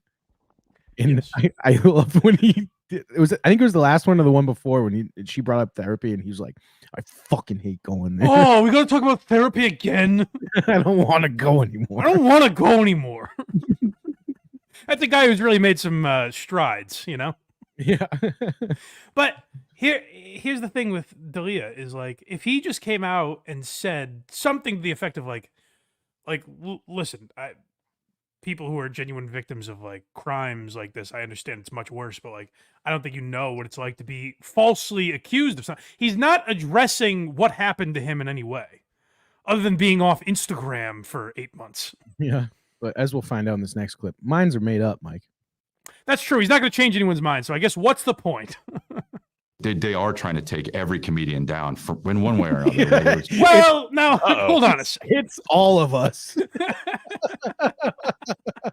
Yeah, Hassan Minaj may have fabricated some stories. Chris D'Elia might have diddled some young kids. They're all in one big gumbo pot. They are trying to take every comedian down in one way or another, whether it's with what you say or accusations or what. But yeah, it's. I think the goal is just ignore it. Yeah, it is. The Just do goal what you is do. ignore it. Yeah, the goal is ignore it. Attaboy. Mark the enabler. Hey, just ignore it. When the cops come knocking at your door, don't answer. He's like, let me coach you how to get out of this mess. Who But knew this was is an great. advice podcast. This is beautiful, PR by Chris, where he's like, listen, it's exactly the same. When Joe Rogan gives medical advice, or when I invite a 16-year-old to my hotel room, somehow people see negative in that. And I'm here to say no more. I think smart enough people can sniff out. I think smart enough people can sniff out who you really are. What's I real? think, you know, and We have. and- Yes, that's the problem, Chris. We think you're a bad guy. Yeah, actually, unfortunately for you, we did. Just like the wolf he is, to use a sniffing reference. I mean, I'm not up here right now bullshitting, and Lie. people are going to still think I'm bullshitting, Right. and people are going to Oh, think, damn, he trapped me. Fuck, I think he's bullshitting, dude. So, like I said, the only thing that matters, and it's hard to keep this in my mind, but the only thing that matters is the people who truly know me, and the people. Can I say, by the way, bullshitting would imply like lying, right? Yep. I don't think Chris has said anything that's a lie in here because he hasn't said anything. Like, we didn't cut out where he has some, long, in-depth analysis of what he was accused of and how it's not true or anything. Like, so if I said lying, I used the wrong word. Chris is just completely avoiding all the accusations. He just hasn't addressed them at all. Obfuscating. Yes. that love me are the people that matter to me. And everyone else, if they like me, that's nice. That's nice. He's got a good perspective, at least. I want to be nice. Maybe I do like Crystalia. I don't think his wife's even like on that list. Of what? People that like him. Well, I mean, she's stuck by him. Loyal as hell. So you got to give her that. I think she likes the bank account. I mean, we can tell on those podcasts she is not. I don't know. I'll say there seems to be something where, like, she's obviously in love with him. I don't really like doing this about people's personal relationship. Yeah. Well, like, based on those podcasts only, that's all the information we know. I mean, we have to kind of. That's all he's talking about is his personal relationship. That's the quote story to him. Right. Yeah, I mean, she sees some good in him somewhere, so I don't think she thinks that they're all true necessarily. But it's just like, Chris, if you want to, like, obviously you want to prove your innocence. That's the point of doing this interview. Let the guy ask a few questions. Literally, all this cunt Mark Leta asked was like, so, what made you sad in life? And he's like, oh man, getting canceled. And Mark's like, oh, had to be tough. He's like, yeah. That's it. Guess you just have to ignore it, huh, Chris? Yeah. Hackride says, this reminds me of Stuttering John. No accountability, and then when it comes, you cry. Yes. Oh, and I changed those kids' lives for the better. This is the last clip. The most important lesson. Yeah, when you're falsely accused of sexual misconduct, what's the most important lesson you could take away from that? What would you say is the I most was asking you, Craig. lesson you've What's that? I was asking you. Oh, I Go ahead. Let it clip. What would you say is the most important lesson you've learned in your life?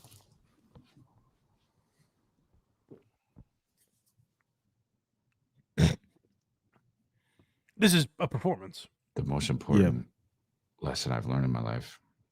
Rule of three. Go back. I gotta hear that. Like he's a robot finding sentience. Most important lesson. What would you say is the most important lesson you've learned in your life?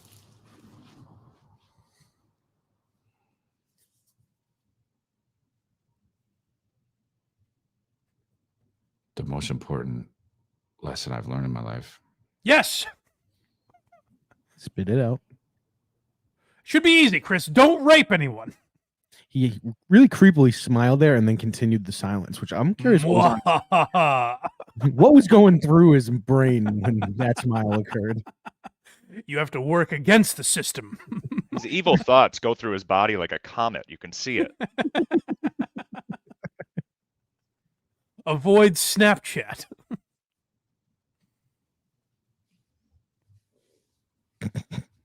He apparently didn't learn anything. There's got to be 40 things you could think of, Chris. Name one. Trust the audience. Probably that. Age of consent in different states. Don't cross borders with That, children. I'm okay as I am, you know. What? See, That's actually, what you learned from all this? that's our biggest problem, actually. The way you were caused all this. I'm okay as I am, you know. So I've literally learned nothing other than to accept my predatory behavior. Dude, I'm not gonna change a thing because life rips. It'd be great if he walked out of this interview to the song Predator by Crack Amico. Took a long time to realize that, but probably that. Based on his ticket sales, he might be right. It's probably that I'm okay as I am. That's a good point. You are. Thanks, man. Chris D'Elia, thank you so much. Thank They you. hug each other. Thanks. Oh, wait, hold on. Go back. It's weird how quickly he's about to tear up. And then they say goodbye. He seems totally fine. It's weird. He maybe paid off this Mark Lata guy. Mark Lata's an asshole. That'll be the name of this episode. It's probably that I'm okay as I am, yeah. You are. Thanks, man. All right. Chris D'Elia, thank you so much. Thank you. Super interesting. Thanks. I mean, that's crazy. This is super interesting, dude. Like, just immediately, he's like, oh, thanks a lot. Thanks for having me. Do you guys validate park? I parked right outside. Is that okay? Are they going to tow me? Like, that's like when I cried on air, if mid-cry, Kirk was just like, hey, we got to wrap up. I'm like, oh, geez, thanks for having me in. I'll see you guys later. He didn't keep going. Like, there's no, he was on the brink of a breakdown. And then he's like, hey, Marky, nice job, buddy. You didn't ask me any tough questions. Kirk 5K with it's definitely the quote, "It's not your fault" scene. It's not your fault scene if Matt Damon was like, oh, okay, scene's over, good. We're cool then. Thanks, buddy. Thanks, Robbie. We got a few super chats here. Okay, let's catch up then. Box Eating Dab, $2. Craig, where are you podcasting from? No studio. I'm on the road, baby. Oh, interesting. Simon 343, $2. Craig looks like Ed Sheeran. Is that right? I can't imagine that's true. I've never heard that. If you're How going kind. country or whatever, I've Yeah, heard that seems very generous. I've heard Luke Combs before, which is more accurate. I don't know who that is, but Maybe Ed Sheer Walk. the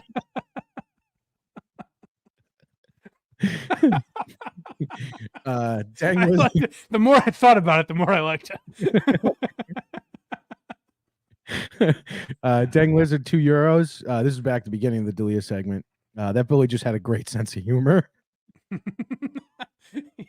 he was a hell of a guy, that bully. Joe from Virginia, $5. Love the show. It was great to see you in Delaware. Havre de Grace 5 will ride again. Oh, thank you, Joe. I didn't realize one of the Havre de Grace 5 was there. Should have said something to you. Maybe I can't remember if he mentioned it or not, but I apologize for not. The Havre de Grace 5, we would have done our secret handshake and everything had I realized. I'm sorry. I want to know what that handshake is so bad. You'll never know. It's too bad. I know. I also noticed that Craig had shown a chat earlier. So, Mr. Crab, thank you for the compliment. Oh, what was that? 30 minutes ago. What did he say? It said he enjoyed David Collins' live stream the other night. Oh, well, I really liked it as well. I do think, David, you got a great voice for that, a great tone, cadence, like something like that, playing chess late at night. That could be very soothing for people, I think. Oh, perfect. Well, I enjoy doing it by myself. Maybe it was a little distracting. You know, I was yelling about anybody around me the next 24 hours. I was yelling about that game. I could go over. It was turn 19. I was very attached to that game, and I threw it all away. But it may be something that I do live in the future. Oh, good. Good. Always yell at people. Next, David, would you like to talk about a gentleman named Tom Myers? Are you familiar with him? I'm growing more and more familiar every day. In fact, even when I was on WATP, we had talked about Tom Myers. Actually, now that I'm thinking about it, when you guest hosted this program a few weeks ago, I think you talked about Tom, and it seemed like you were almost a fan of his. Am I assessing that correctly? I love a joke writer. I imagine you do. Well, it's funny you say that, David, because today what we are going to take a listen to is Adam Thoreau, good friend of the show, WATP fan of the Blind Mike Project, I believe. Every once in a while, Adam Thoreau slips something across my desk, just as confidential on it, and I have to pour through his findings. And he's like, you're going to want to take a look at this. Real quick, before we do move on from Chris Okay. DeLeo, there is a last second super chat from Nick West for $2. Says Chris is sniffing, quote, "My grandmother has breast cancer." Yes. But then right after that, he's like, all righty, gang. I'll be hitting the road. And Hack Ride's paying for this comment, even though I've been putting them up the whole time. Love David Collins on the show. # forgived Electra, DJ Electra. Oh, she's forgiven. Hackride finds it very funny to misspell your name, David. Does that bother you at all? It's becoming a trend even in my comment section, so it might just be something we have to live with. Yeah, so Tom Myers, David, you say you like a good joke writer. Well, here's what's interesting. Our buddy Adam Thoreau found Tom Myers in a podcast where they analyze jokes. It's called, like, Did That Really Happen? Or something like that. That's what I was about to ask you about this whole podcast. Did that really happen? I would very much love to see that. Well, it did. And it's very difficult to find for some reason. Like, Craig had to pull, it was on some weird website that we couldn't download it from. It was a whole pain in the ass. Yes. But basically the premise of the show is it's like, I think this episode was only like 17 minutes long, 19 minutes maybe. And they take a joke from a legendary comedian like a Tom Myers, and they say, did this really happen? So I think we're going to hear the joke first, right? Yep. First one's the joke. So this is from, I believe, Pitchforks, Torches, and Other Random Thoughts. Yeah, we played this on something. I think we did a whale bonus about Tom Myers, I think. That's right. Is that what it's called? Whale. Wow, I do that all the time. That's how my phone reads it to me if I put in WAYL. I've never, I remember when you were pissed at first when I would just type WAYL. You're like, oh, is this a thing? I've never heard that. Yeah, it just reads it to me that way. But yeah, that's what the kids are calling it. I like it. Oh, why are you laughing? Bonus. We talked about Tom Myers, and I think we played this joke. But for those of you that aren't familiar, it's a Myers classic. It's one of my favorites, where he talks about a gift he got for his birthday from his parents. I just turned 30, and my parents decided to go ahead and take me out to dinner. It was after the dinner. My father decided to show me this gift he had gotten for me. It was like, you're going to thank me. This will be a good investment for me, and you'll really appreciate this. So I'm like, okay, well, we've all got to get this is closer, by the way. See it. So, okay, we all in the car, we're driving. I notice we're driving a while. We go ahead and we pull into a cemetery. It's like, I remember going to this cemetery before, and we went ahead and pulled up to this little plot, and we all got out, and I'm just sort of looking around. Where are we going? And my dad stops and says, all right, here you go. I'm looking around. It's a little bit dark. I don't see anything. Like, what? So gets out a flashlight and shines it. And I suddenly remembered where I was. Like, this is, I've been to the cemetery plot many times before. It's like my dad's grandparents are there. My dad's parents are there. He's got his, he's going to be buried there. He's got a tombstone set up. It's got his name on it. It's got his name, his stuff on it. And right in front of that, a tombstone. My name. My date of birth, and that nice, big, empty space for you know what. Wow. Dad? Ugh. Great punchline. I asked for a GPS. That's a callback. Yep.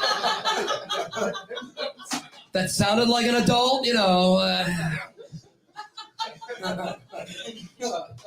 I can imagine this smart-ass thing will kick in 0.1 miles, fall 6 feet.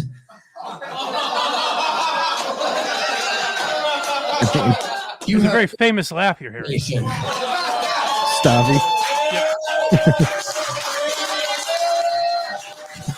I do enjoy the GPS would be like, dude, you're not even close to the right plot. In 0.1 miles, you'll find it. Really, There's so much about it that doesn't work. It's also the closer to his entire set. But it's a terrible joke for so many reasons. But the one thing it did feel about Tom that like this was a real moment maybe between his parents. It doesn't make any sense that they would allow a tombstone that's not filled out yet on the burial plot. I don't think that's how it works. well, I did bring this up. My grandmother's is on a tombstone with no end date right now. Would you bring her there? He misbehaves. No, we have like a family plot. There's like 5 people in it, and hers is on a tombstone. And it That's says very name. daunting. Yeah, I don't know. Grandma exposes any of your secrets. You show her where she's going. Yeah, you're like, hey, you know. Right there. How many people before it becomes a plot to a pile? 5 people. Just shoving a conies in there. Here, I was expecting this joke. I thought I wanted a GPS, and my dad thought, oh, I got you a grave plot spot or something, you know, maybe that was going with GPS. But Tom Myers is very old school. He ascribes by the same thing many other comedians do, where, you know, you got to make them laugh, but at the end, you got to make them cry. Also, the big difference between Tom and my grandmother is my grandmother's 86 years old, and I think he was like 30. He said he was 30, yeah. 30th This was birthday. like 10 years ago, 11 years ago. So it's like, you know, you have a lot of life left, we hope. Well, so another part that's interesting about that is like I took that joke from the podcast, like how they played it on the podcast. Mhm. So you're only hearing that joke, and I don't think this podcast has a ton of listeners, but let's pretend a lot of people are checking it out, don't know who Tom Myers is. They're hearing that joke for the first time. It ends in a callback that no one understands. So they're just like, here's the joke as it is. You can judge for yourselves. And then this podcast is predicated on like, is this a real story? And so that's what Tom explains here, I guess. So Tom, did that really happen? Yes, it did. Well, to an extent. But that's normally the way it goes. So this, by the way, that's really the whole podcast is like the most that could happen is the comedian's like, no, I made that up. And then that's kind of the end of the podcast. Or the comedian's like, yeah, basically, but I added a few things.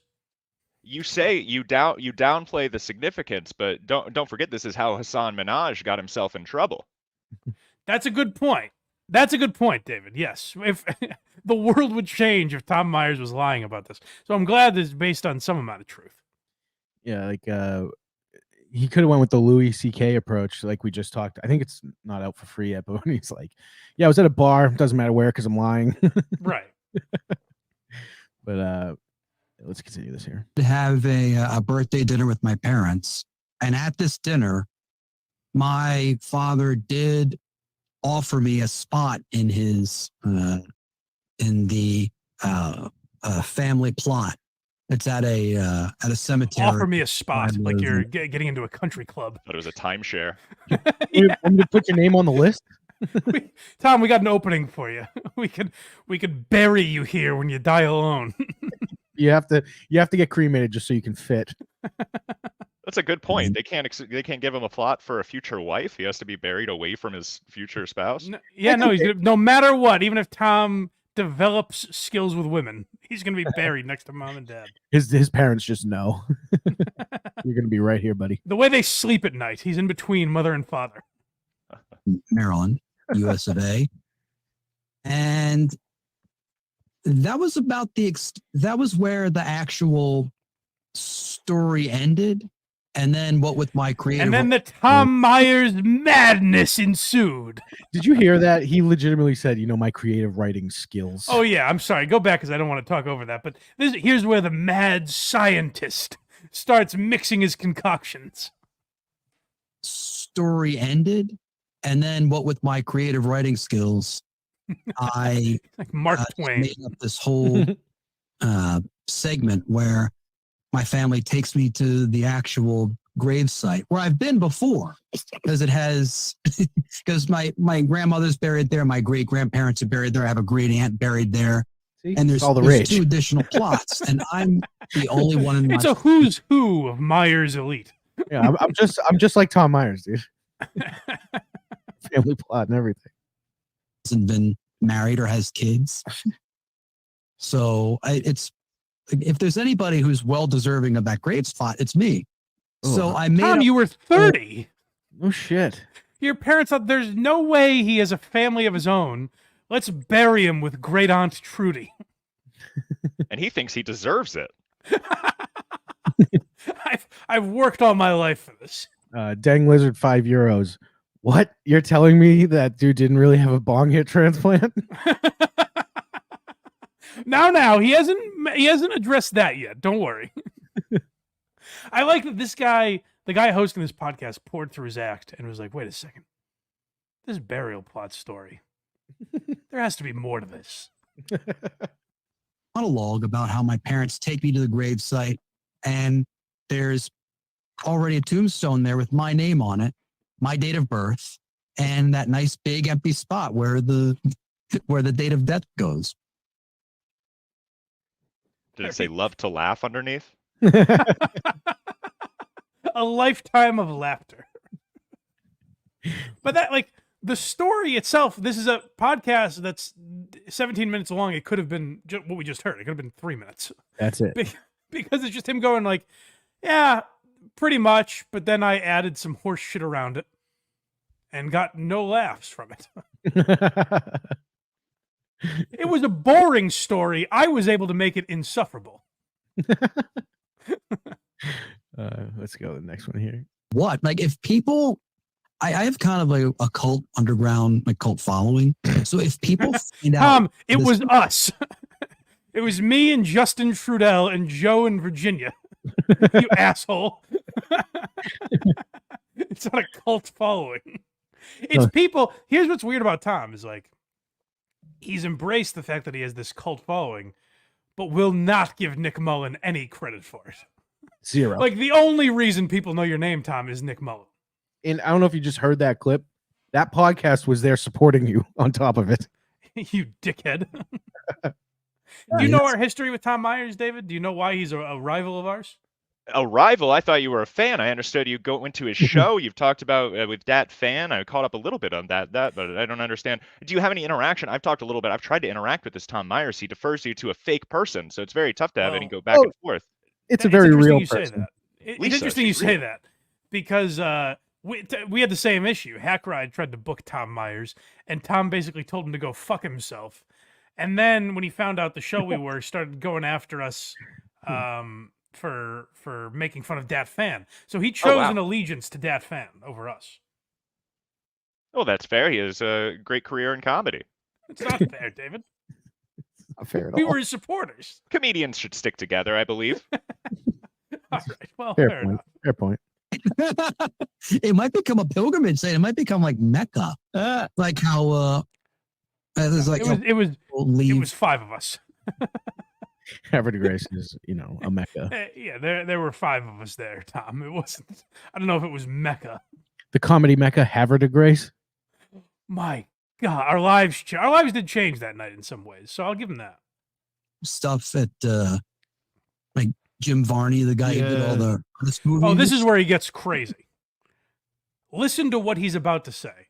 So Jim Varney's the guy that does the Ernest movies, right? I believe so. Yeah. So like Ernest does Christmas and all that shit.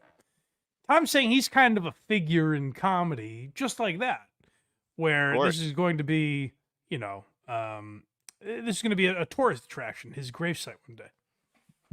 Like who knows what the hell they're going to leave on my grave? Like they leave like cans of Sprite and like beige ball caps at his gravesite. Who knows what the hell they're going to leave on mine? He thinks he's going to be like Gigi Allen. Come on. They're just bongs. People will be dropping off their note and joke books on the grave spot. Whatever in bong hit transplant, whatever he said, I forget, it was like a banana, like Skittles or whatever the fuck the guy was buying. Yeah, an old rotting banana, generic brand fruit punch. Yeah, that'll all be left at his grave. There's a cigar from the Hillary Clinton joke that he tells. That's right. We got all this. Well, it's kind of like I just love the image that Tom has of himself because again, he runs away from the whole come town thing and tries to avoid that, but also embraces the fact that like he's a star. So it's like you can't have it both ways, Tommy. The signs of it makes you a great artist is if you're not appreciated in your own time, which sucks, right? Like I want to be appreciated in my own time. I don't want people having a pilgrimage to my gravestone long after I'm dead, and I don't think you got to worry about it, buddy. I think you're good. I don't think this podcast has released a new episode in 2 years. I love the way they speak of themselves. A pilgrimage. Yes, yeah, a pilgrimage. We're gonna go to Tom Myers and the Scottish guy's grave sites because can you imagine like your grandkids are doing that someday? Oh Like, yeah.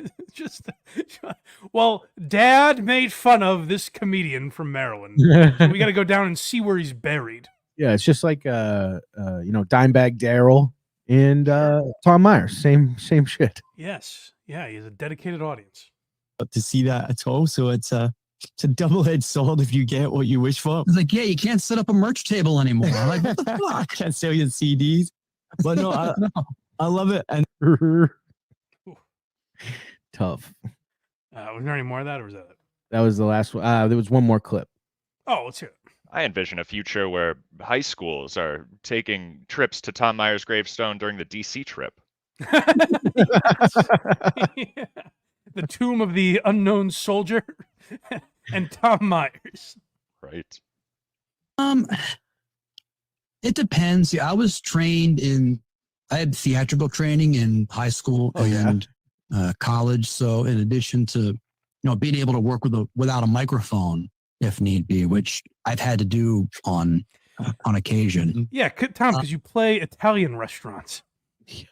This You just play happened. places that are not entertainment venues. This just happened to Chris DiStefano, actually. Is that right? He went to do the owner. What's his name? The owner of the Mets. I forget his name, but he had a birthday. Steve Cohen or something? Yeah, he had a birthday party, and Chris DiStefano got hired to do his act there, and there was no microphone or nothing. And as soon as he started going, said, "I will triple your pay if you only do 10 minutes." Do you think that it's the same thing Tom's talking about, where the Mets owner is calling him for a gig? Yeah, it's the same thing. Or do you think maybe it's an Applebee's in Aberdeen, Maryland? It might be that Applebee's, and he probably wasn't invited. He just started talking. Well, election coming up. Everyone's like, "What? Please Looking up leave." from their mozzarella sticks." Is this the idea of like memorizing certain bits if they work on open mics, live or Zoom, then like great, I'll go ahead and take it. Maybe I'll add on to it. Maybe I'll tweak it a little bit. So if I write, is he just explaining comedy and joke writing to this guy? Yes. Yeah.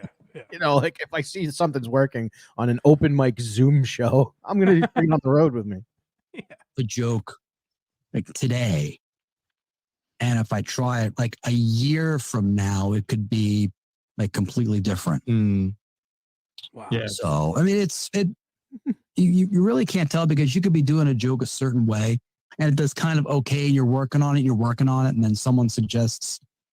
And then one day, 5 people show up to the back of a show in Maryland, and it crushes.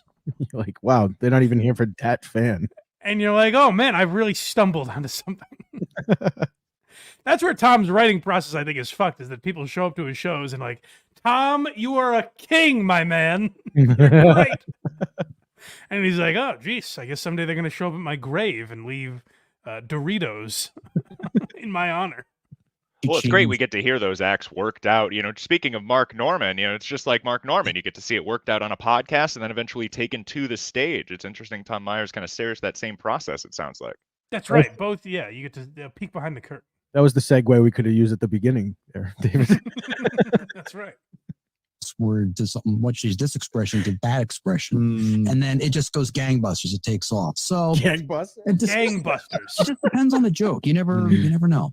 And sometimes you find, like you're talking about changing that word, you maybe change it on stage while you're talking by mistake or subconsciously. And then, like you say, it gets a big laugh and you're like, oh, okay, I got to remember that. That's the joke. This guy's just stretching out the pot. He's like, fuck, we've got 9 minutes in and I'm already done. He's probably a victim of all the trolls being like, you have to have Tom Myers on to explain this joke. Well, here's what I will say about Tom Myers. And this is an actual compliment, I guess. is that like in his world with like GD Fenderson and Christine Knowlton and even like Dat Fan, Tom Myers is the draw. Like Tom Myers is swinging dick in that community. Now, what Tom doesn't realize is that's because of Come Town and WATP and shows like that talking about him that have made him a legend. He won't accept that. But he is like in those circles, he has closer to an audience than any of them do. Yeah. Like undoubtedly. If another Tom shows up, they call him Big T. That's right. That was the end of it. Okay, well, could go out on a whimper there, I guess. But yeah, I always love when we see Tom doing anything where it's kind of like a breakdown of the art form. Like that's hilarious to me. The idea that the creator of Make America Innate Again is giving you insight, like a peek behind the curtain into comedy, like Mark Maron. No shit. I like that he calls it he referred to it as Mecca, as if people are turning to right, they're facing Havre de Grace. Yes, a pilgrimage to Havre de Grace, which is what we did, I guess. I was gonna say, in his defense, that did happen. We gotta oh, you know what? I'm realizing now. David Collins has to have. Oh, I guess you already tried, right, to get Tom Myers on your show. I could follow through with it, but I feel like he's setting me up with a prank. I understand that Lisa person may not be a real human being. Yeah, it's someone named Tom Myers under a yeah, email. yeah, it's Tom Myers, but I think you got to go through with him, David. He did tell me him, that he would look forward to working with me in the future, but he insisted that we go through this avenue. I think you got to do it. I think Tom Myers would be a great David Collins 30-minute half-hour show guest. Well, that's great. I think he'd be a great fan, just like I'm a fan of his. Yes, I agree. Hopefully he doesn't accuse me of stealing world news from him. I believe that's a common kind of opening style, but he does also do kind of that news joke format a lot, especially at the beginning of his show. Yeah, but he's much more opinionated. You kind of give us the straight news. You're a real journalist, whereas Tom's more of a commentator, you know? Yeah. Oh, that will make him a great guest then. Yes, I agree. I think that needs to happen. Definitely. Okay. What's next, Craig? How do you like that? What's next, Coleman? We can do either Schaub or Coach HP. Ooh, I forgot about Coach HP. Yeah. Let's do Schaub first. Okay. Real quick. I want to support my brother because this actually is people like I think our boy Lieutenant Kirk sent me this and said, make us laugh now, funny boy. Which I would like to point out to Lieutenant Kirk. I was trying to enjoy a comedy show while he was making all kinds of wacky noises behind me. Very funny. I was just a straight patron. It was very funny hearing him laugh. I got to be honest. Well, I hope everyone that's made fun of Brendan Schaub feels pretty fucking guilty now, huh? Yep, here we go. All right. Let's watch this video, you pricks. Hey guys, most of my family and close friends know my baby girl has been in and out of the hospital since the day she was born, and she has to have emergency surgery on I want to jump out the window on right Thursday. Craig says that's when they're most vulnerable.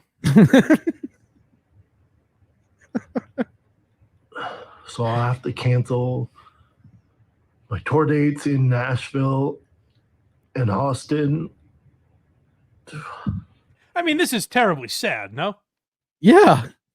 That's what I'm saying. So to anyone out there that says, like, Brendan should have taken a second take, like, why did you need to post this just to get people to feel bad for you?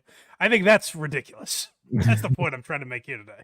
He's also coming out and saying himself, so you don't have to be, you won't be surprised last second when you're like, why is this? That's what I'm saying. Yes. Yeah.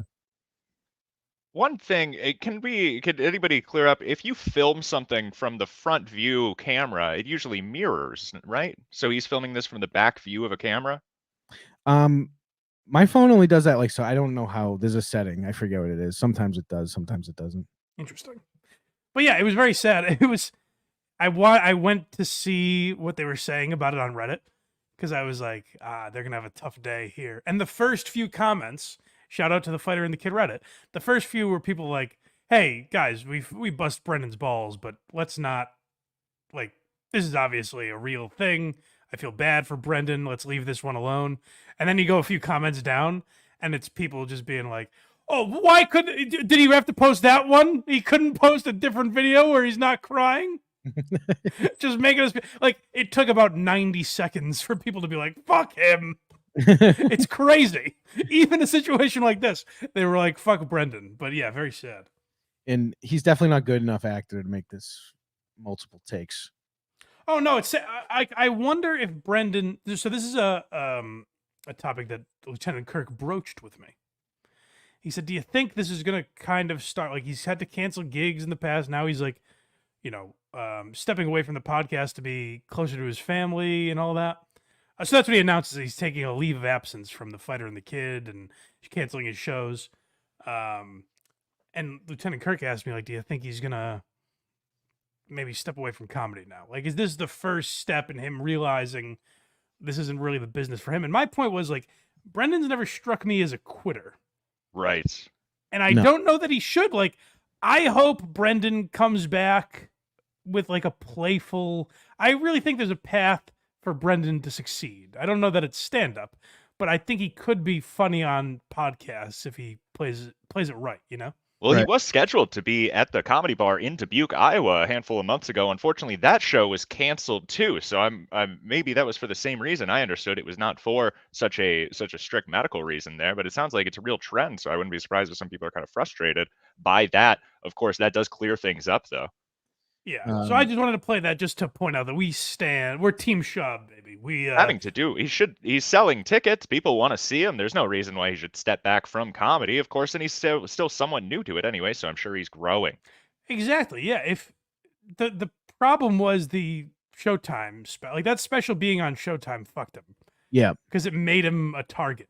But like Brendan, compared to a lot of these other guys, doesn't seem like a terrible guy. Other than trying to sue people on YouTube and ruining Bobby and Kalila's relationship. No, Kalila. Those things. Kalila is a bitch, and she got everything she deserved, I think. Well, I don't know. That seems like the kind of the language of a predator, but sure. You can't blame Brendan Schaub for that. She sucks.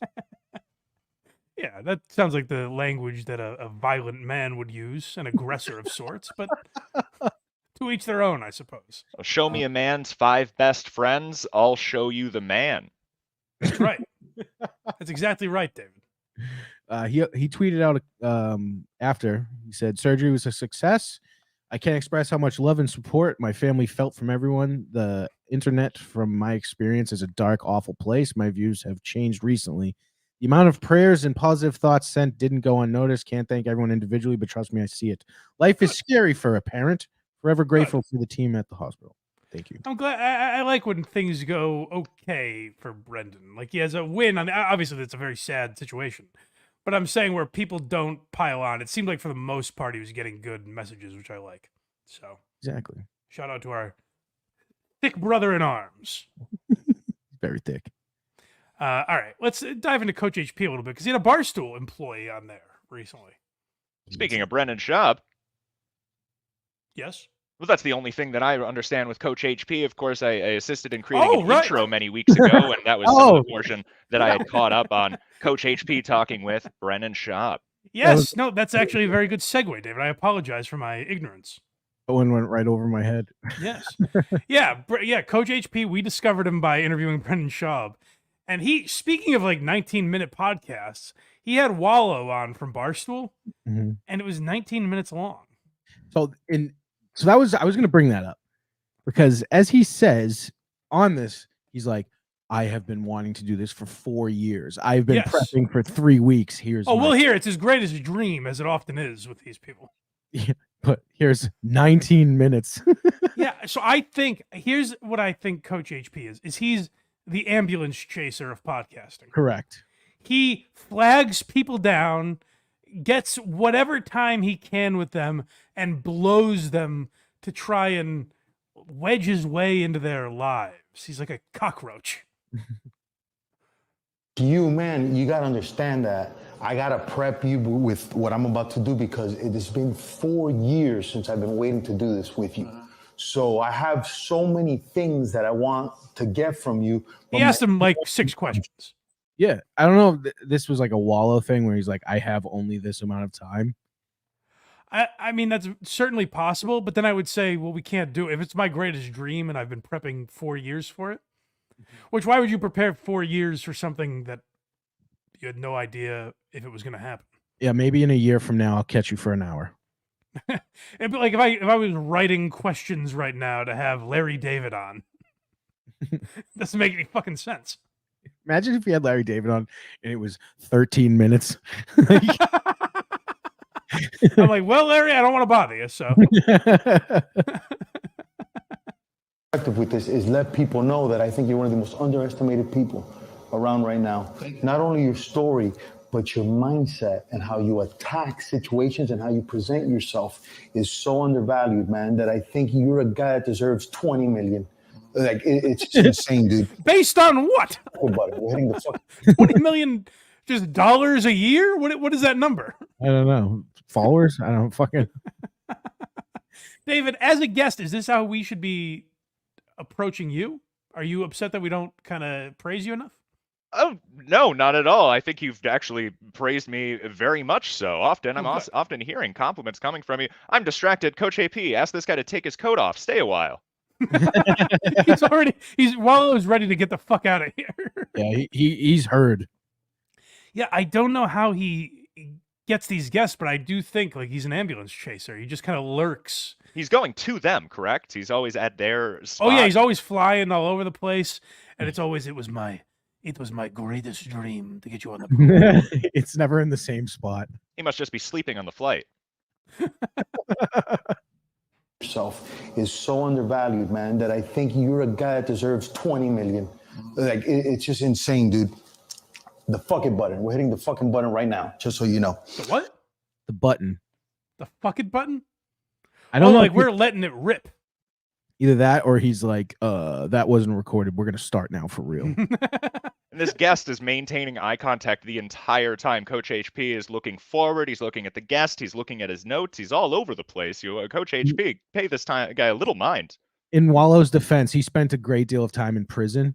So he was probably like, this guy might attack me. Yeah, maybe he's reading them. Like, what is this guy trying to fuck me, or what's going on here? Yeah, he's trying to get a read on Coach HP here. Coach HP's looking good in these clips too. I think he's lost a little weight this week. Yeah, he does. He does look better. He's a ladies' man. That he's going to tell us about that. This is my favorite segment from Coach HP. Here's something interesting about you. Yeah, he's going to tell it.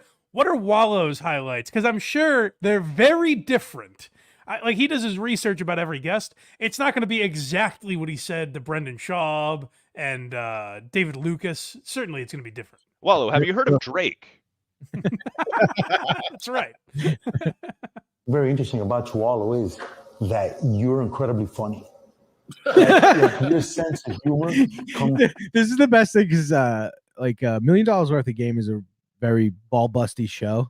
Like that's why when he just said you're really funny, he just basically mock laughed in his face. Oh yeah, he play that again because even Wallow's like, "The fuck? What are you talking about?" But he's having a guy, and I haven't listened. You said it is a ball busty show. Yeah, from the clips I've seen. So he's having essentially someone in comedy on, and his introduction is, "Do you know what's interesting about you? Is that you are very funny. People may not know that." Very interesting about like, would you say that if you had fucking Seinfeld on? I don't know why even bother. Yeah, of course, that's his job is to be funny. Yeah, you know what's very interesting about you, Jerry Seinfeld? You're one of the most famous comics ever. A lot of people may not know that you have a case of the funnies.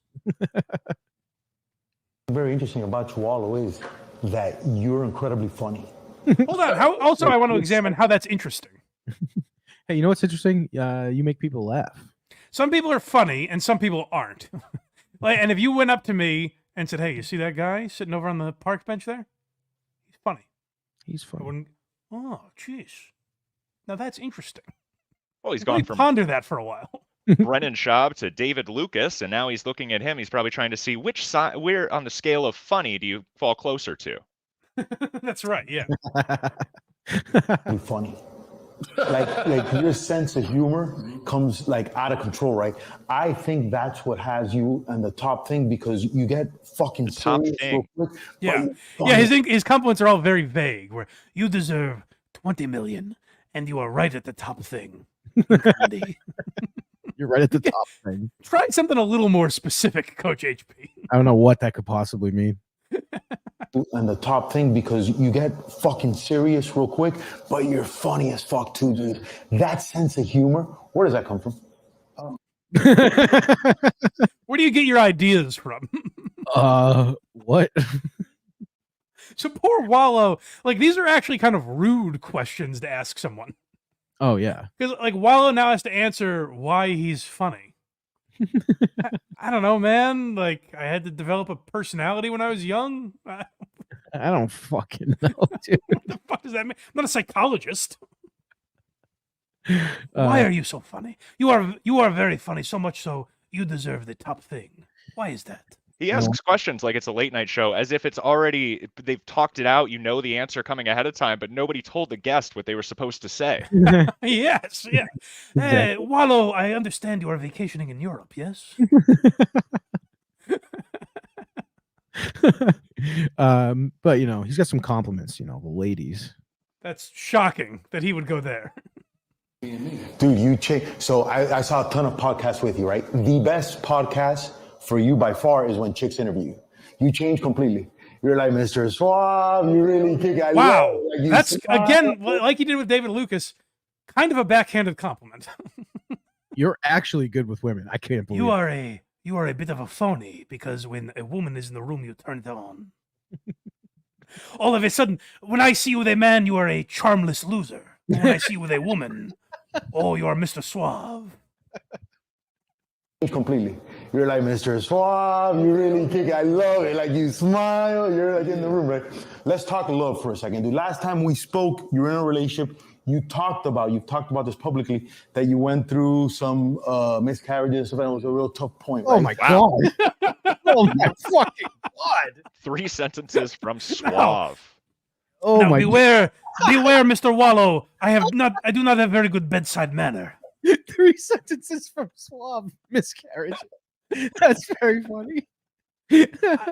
I understand a zygote discharged from your girlfriend's vagina. Oh my God. Just like you, when my guest is a male, I can't focus. I'm very confused, not suave at all.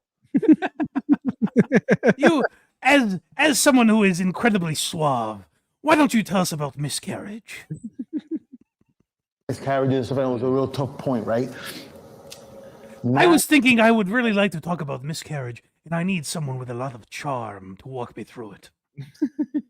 If you could use your suave and cunning to walk me through a very trying time in your life. Successful. You're probably better looking than you were before. You're mature. Whoa, go back. To David's point, how did we get from suave to miscarriage to you're real handsome? Now. Go back a little bit. Let's talk love for a second, dude. Last time we spoke, you were in a relationship. You've talked about this publicly, that you went through some miscarriages. And it was a real tough point, right? Now you're extremely successful. You're probably better looking than you were before. You're mature. In some ways, the miscarriage was the best thing that ever happened to you. Yeah, the kids avoided those genetics, and we'll get these ones now. Let's talk about love. So you've had these miscarriages.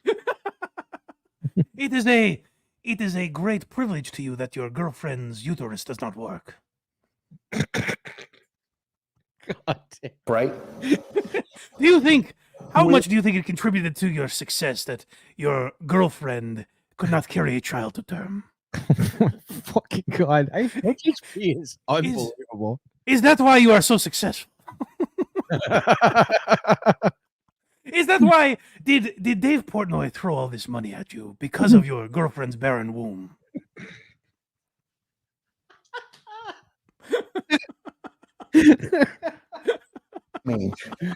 I've been married. You are ever since your girlfriend coughed out that fetus. You are so much more handsome and glowing. Almost like you avoided something life-changing. we're the same age. I've been married for 9 years. I got lucky. I married my high school. Unlike you with that pig. She is not a barren bitch, unlike your girlfriend. Sweetheart. After, you know what I'm saying? She's a 10 and she's the best. I got 2 kids, right? But you now are in a position where you're dealing with social media. You know, you had miscarriages. I have 2 kids. What up? I have unlike you, my kids are very much alive. It's the best, but for you. I mean, I suppose if I were to look at the bright side, you never have to look for a babysitter. This is unbelievable. Look at Wallow's face on the screen right now if you're watching live. He's getting a little frustrated, I think. He's not sure where this is going. You can spend money that you would have otherwise saved for college.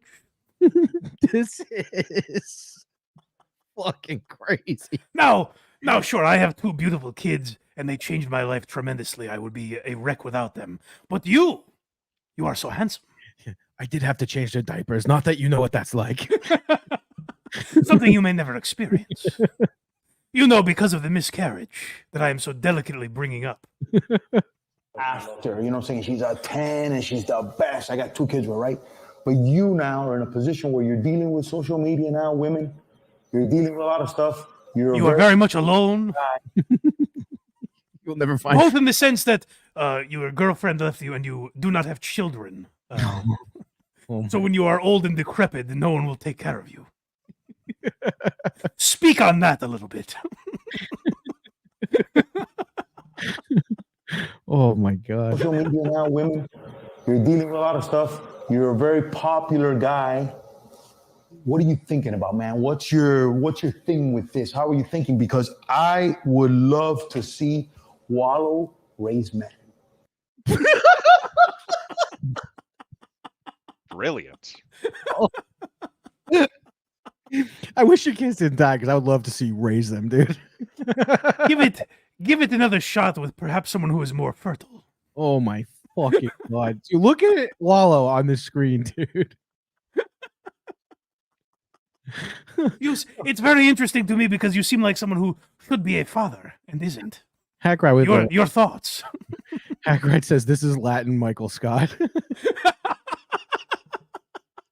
Yeah, he is. There's a Michael Scott quality to him. Just putting his foot in his mouth, thinking he's complimenting this guy. So you're very funny. I know this bit by Chris Rock I wanted to go by with you.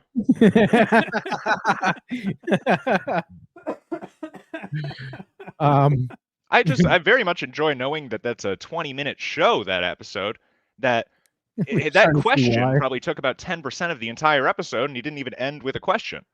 That's a good point. It's very palatable. It's very easy to consume. And for all, to your point, David, for all the prep work that he did, he's been planning 4 years for this. And it's all him shoehorning, talking about himself into the interview. Elon in the chat says, is he doing the Patrick Bet David thing where he sucks the guy off for a ton of minutes before he actually asks the question? No. Nope. He doesn't. He's doing half of the Patrick Bet David thing, I guess. Yeah, he doesn't get to the part that goes viral, which is the questions. He actually had Patrick Bet David on, and basically just asked him about Dave Portnoy and Joe Rogan. Coach HP did? Yeah. Oh, wow. I'll go through that. Yeah, I think we have to. Is that my homework assignment now? I'll go through that. Yeah. I'm gonna interview someone who's insanely good at doing what I'm gonna try. Well, so I watched a little bit of it, and my takeaway was if Patrick Bet David does most of the talking here, it's not going to be that interesting. No, you're right. What's interesting is when Wallow or David Lucas or Brendan Schaub are like, do you want me to just pull my cock out so you can have your way with it? It seems like that's where this is going. This is the last clip here. Yeah. So David, do you know his signature last question to the guest? Our favorite segment. No, I'm not familiar. He has the same last question to every guest, and this is always what it is and always how it turns out. Yeah, and it's sprung on quickly and yes, they have no prep time, so it always ends up being a version of the same question. I always ask my guests, man, question for me. makes you happy? This, I prepared. Oh, I will tell you, it's that my children are very much alive. My 2 alive children. Coach HP doesn't miss a beat. If you ask him a question, he's got an answer. Oh, I love being a father to 2 living beings. Thank God they did not end up on my wife's shoes.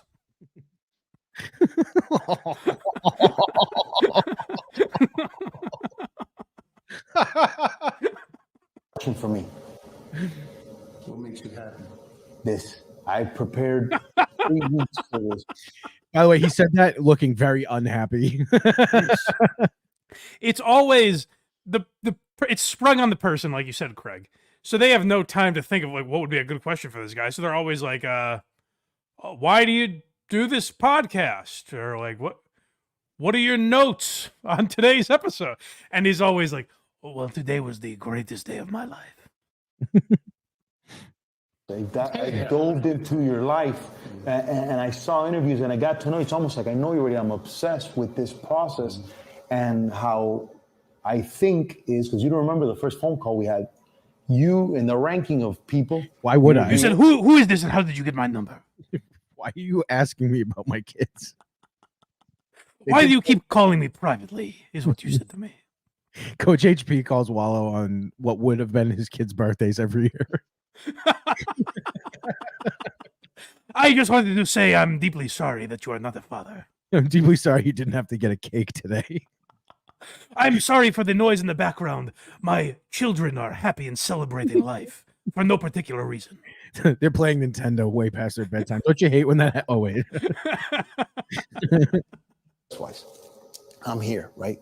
But immediately I have something in me that goes, I gotta help. Wait, I have to back up a little. With this process and how I think is, because you don't remember the first phone call we had, you in the ranking of people, you're here, right? In success-wise. I'm here, right? Where is he way beneath him? Where is he?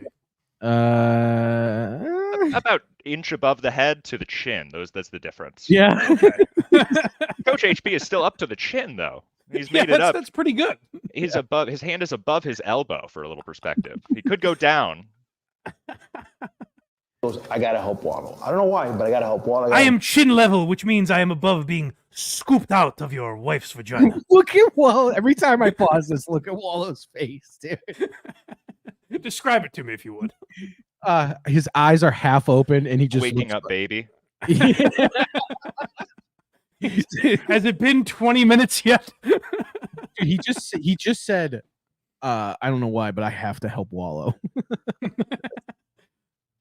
I'm here, right? But immediately I have something in me that goes, I gotta help Waddle. I don't know why, but I gotta help Waddle. I gotta help Waddle. And I go, I would assume Gilly and Wallow are on like the higher end of Barstool's payroll, right? I think they're making $1 million a year on contract. Worth a game. Yes. Yes. They signed like an insane contract like a year or two ago. $1 million, that's pretty good. Maybe they could do better. They deserve $20 million, apparently, according to Coach HP. But his instinct is to see that these guys signed for $1 million a year or something. I don't know if that's true, but let's say it's a big number. These men need my help. Coach HP to the rescue. No, I think he's trying to be like, dude, I helped you before you signed that contract. If you want to break me off a piece of that, would you like me to impregnate your wife? You can say it's yours. Look, we both have balls. Goggins, I go, this guy. I got 3 more guys that I'm thinking about, right? That I thought about right now. I go, when I sit with them, after I'm done, I'm going to tell them this connection, this plug, this is the next move, you know? That's what makes me happy. So I never think about myself. I'm obsessed with helping others. Oh, that's balls. Like, I'll never do Rogan in my life, but if I do, I'm absolutely saying, you're welcome, Joe. I saw you and I went, I have to help Joe. I have to help Joe. Joe, you're welcome for having me on. I saw you. They were going after you for the N-word stuff, and I said, I need to save this man. Coach HP made his own N-word compilation to distract. Just to help get the heat off. That would have been, by the way, if Coach HP just dropped the N-word to Wallow, it would have been more comfortable than the miscarriage conversation. That was Oh my god, that was one of the most uncomfortable things I've ever seen. I guess his point was that Wallow has talked about it, so I assume he's comfortable with the conversation. But the introduction of it was so bizarre. I thought his point was how comfortable he was with women hosting the podcast. Right? Yeah, that's how he brought it up. Is like, you in front of ladies. I have never seen anything like it. I may or may not be comfortable talking about it, but when you're rubbing your alive kids in my face in a really strange way, I'm not a big fan of that. You and I are very different. I have a beautiful family, and your girlfriend fears she cannot reproduce. Your girlfriend's a pig, mine's a 10. I love Coach HP. Yeah, maybe I should look more into the Patrick Bet-David thing. I saw a clip of it, and it seemed like a lot of Patrick Bet-David doing the heavy lifting, but I'll give it a thorough examination. That's not surprising, like at all. Yeah. Excuse me. So we have a couple of things we could go to next. David, you're a stand-up fan. Have you ever are you aware of GD Fenderson at all? Only as far as your show and Austin Ingalls. Would you like to watch a little bit of him? Because I think you're a guy, much like your points about Tom Myers, I think you have insight that a lot of us don't have. Well, I think maybe you could shine a light on GD Fenderson. Yeah. Certainly. Well, I'd love to take a look there. And certainly he's somebody that, like I said, this whole project is going to have to be, I can put together this 5 minutes of material that we'll be working out at places this week. But eventually, if I'm going to be headlining any of these clubs, I need to build about 35 to 40 minutes of material. GD Fenderson is probably a great example of that. I understand he has a couple of specials. Yeah, well, you're gonna want to take some notes here because he has a 2-hour special available on YouTube that we've been diving through. We're about 25 minutes into it. Wow. So I didn't realize how late it was, but we'll do a little bit. We'll hear a joke or two from GD Fenderson if you're okay with that. And for us with Vision, we have to keep. He has like director's cut notes. Yes, subtitles that add the tags, if you will. Yeah, he tags. It's like when he went, I should have said this. Yeah. That is a great way of describing it. Like that, he went back and watched it and was like, this might have been a better joke. He updates them every year. Yeah. Let's see. It's just the moms that did all these for the kids. Now think about this, back to Baltimore riots. You have all these police officers in all this riot gear and tear gas and pellets and shields. And there's this little knucklehead out there acting up. And who went out there and grabbed that little son of a bitch by the ear? Toya Graham. Yeah, Toya Graham went out there like, no, that's not my son. Oh, shit. I don't know this reference, Craig. Are you familiar?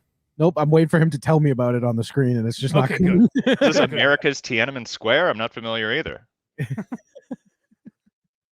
Hope no. You take my earrings, and I'm gonna need that shoe because I'm gonna hit him with something.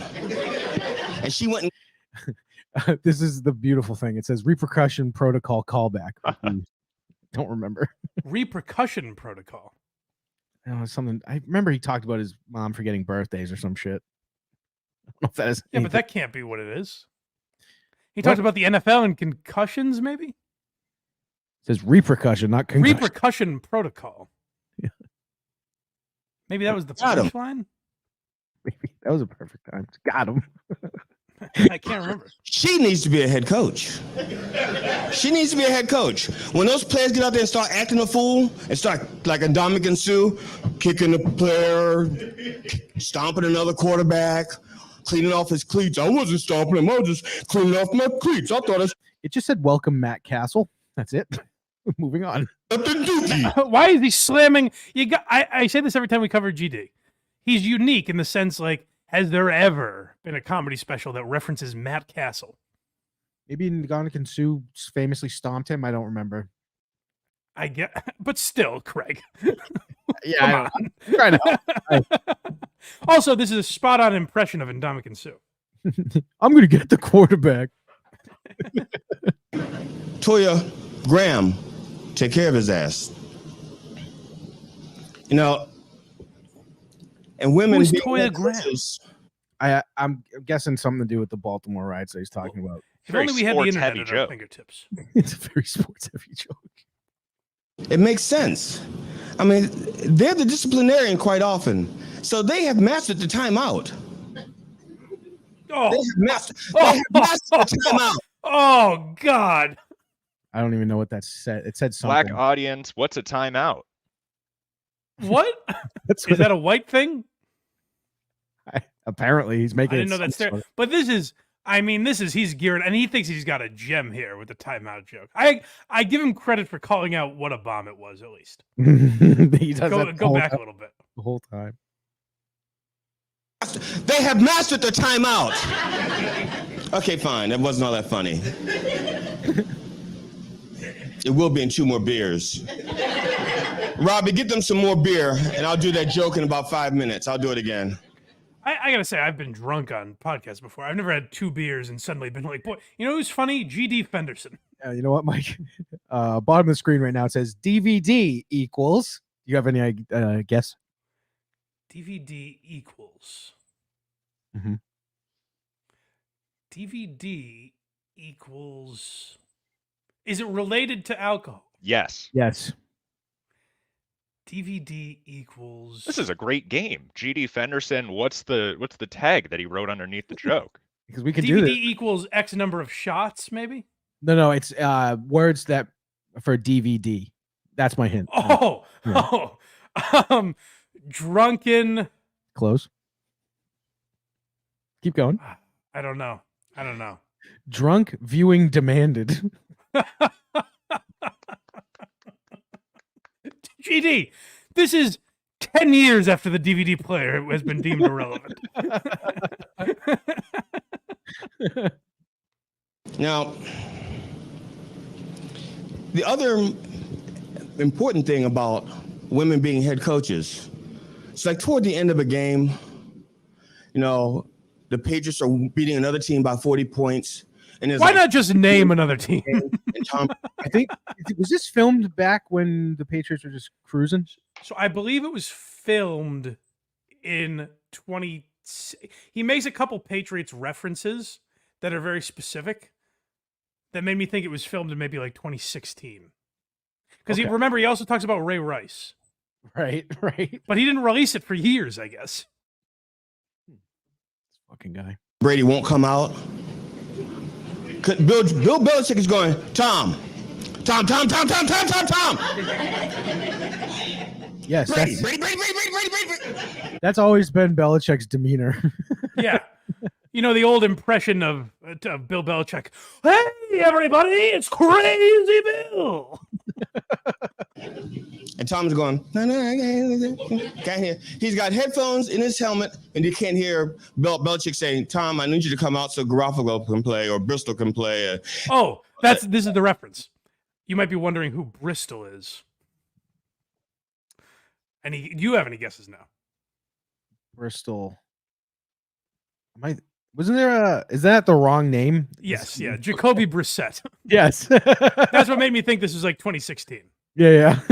Hey, you want to get Bristol in the game. Which, by the way, that's so often, if it wasn't for Tom Brady's suspension, Belichick would always be like, hey, let's get Garoppolo and Jacoby Brissett a few reps. Jacoby Bristol. Jacoby Bristol. But let that be a woman. Yes. The men's me also movement. Go back. None of this is making any sense. Go way back. Go back like 30 seconds. Got it. And Tom's going.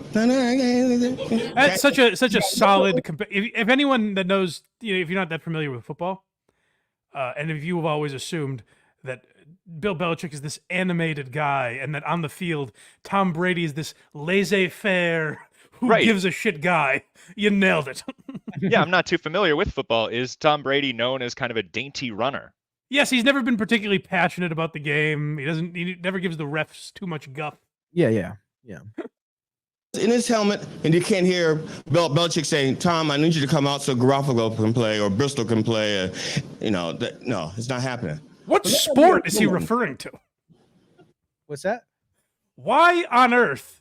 I don't even understand the premise where in this world we need female coaches because they'll have an easier time getting the greatest quarterback ever off the field. Oh, is that what he's going to do? Like the man in the house will do whatever the woman says. Is that the joke? I guess so. Yeah, it seems like what's coming. Yeah. Yeah, see, someone's like, no. Tom's not winning that argument. He's not even trying. Matter of fact, she doesn't even have to call his name. He's ready to snap the ball. She'll go. Think about what you're about to do. Don't laugh at that. And he'll come David. over. David likes He'll sit on the bench like he's holding Giselle's purse outside of a dressing room door. Yep, because that's where they shop. And women should be head coaches because when a player has. Okay, I have a theory. Wow. I have a theory. He doesn't know what he's about to say. Oh, I thought that the entire time. It seems like it's all made up. These are not written punchlines. No. Well, there I are think moments. he's. Go ahead, David. Well, it sounds like he's riffing some of the time, and then he says, "Oh no, I've been doing too much riffing. I need to get back to my material." And then he stutters a little bit, and then he's back on track. Yeah, I think right now he's thinking, "What? Come on, GD, you got something here, buddy. We need to get you on his show, Mike. Get me on his show." Yeah, Oh, I'd love that. we have to. To try to get a first down and he doesn't make it, a woman knows just the right thing to say to a man that comes up a few inches short. Send in the backup. I knew there was a tag coming. It's not going to be in the microphone, though. Send in the backup. I don't think GD knows what football is. I don't think so either. I mean, after all, football is a game of inches. Nice. Cock joke. Inch ball for most, football for a few. Wait, what? He's talking about dick size. This is the one. We always get hung up on one that I need to figure out. I get what he's saying here. I get this one. Inch ball for most. Yeah, football's a game of inches. Inch ball for most. Oh, Football- inches instead of feet. Yeah, and football for like the real hung guys. Got it. Okay. All right. Nice job, Craig. Is there any chance that these words are being projected on the projector behind him? No, it looks like it's off and useless. Yeah, he's got a sound guy just sitting there waiting to hit the drops for him. That'd be great. People could sing along with his bits. Yeah. Yeah, it lights up like karaoke. The ball is bouncing on each word.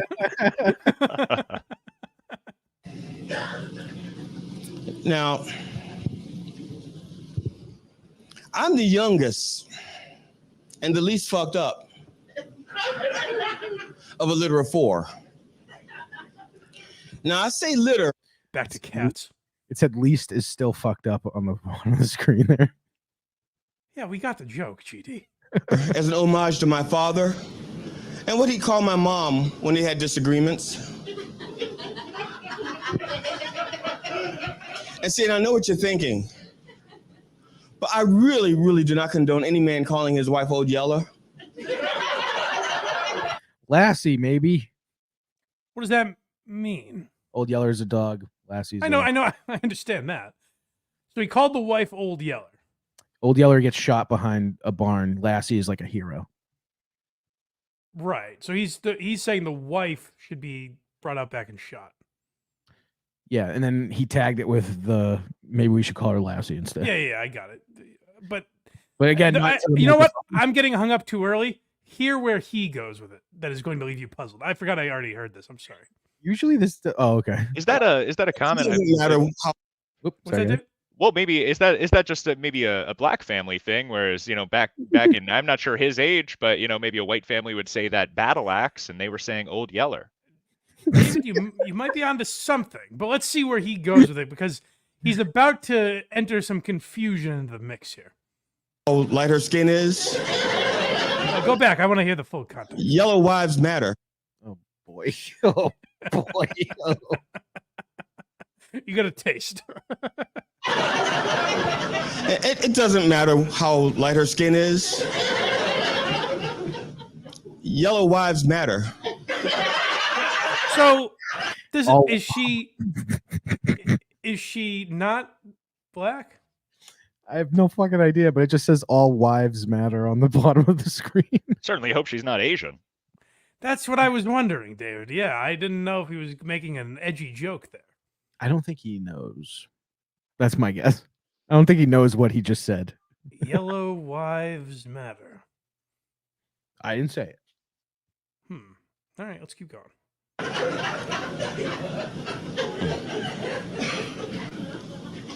But see, but my mom, she believed in magic. She believed in magic. But she believed in the magic of 3 little words, I'm your mother. And she thought saying those 3 little words just made everything better. No matter what your problem was, everything was just better because I'm your mother. GD is great at like dinner party chatter. Yeah, this is like the old guys at the job site. Oh, my mother? Yeah, I mean, she was a magician. Could always win an argument at the drop Make of a hat. bottle disappear. That explains the yellow. So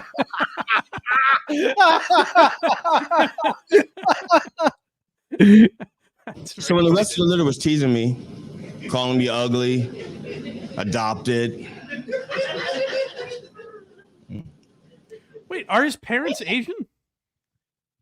Yeah, they did like the reverse adoption thing where it's usually an Asian. I think being it's just adopted. regular adoption. It's like a rock, paper, scissors thing. I don't think when you adopt a black child, they're like, this is a reverse adoption. Well, I think it's just a normal adoption. Well, oftentimes Asian babies are adopted. In Craig's mind, they're like, hey, no one wants these, right? This must be a reverse adoption. That's not what I said. No, it's a forwards adoption. Ugly, adopted. I could go to my mom. Boy, it's weird to drop that on us a half hour into the special and not mention it. Yep. Is he adopted? I don't know Or if I did- Google Or was it. that like a... He's not going to come up on Google. You still haven't Googled who the fuck Toya Graham is, for God's sake. Principled Uncertainty says we can't give him away.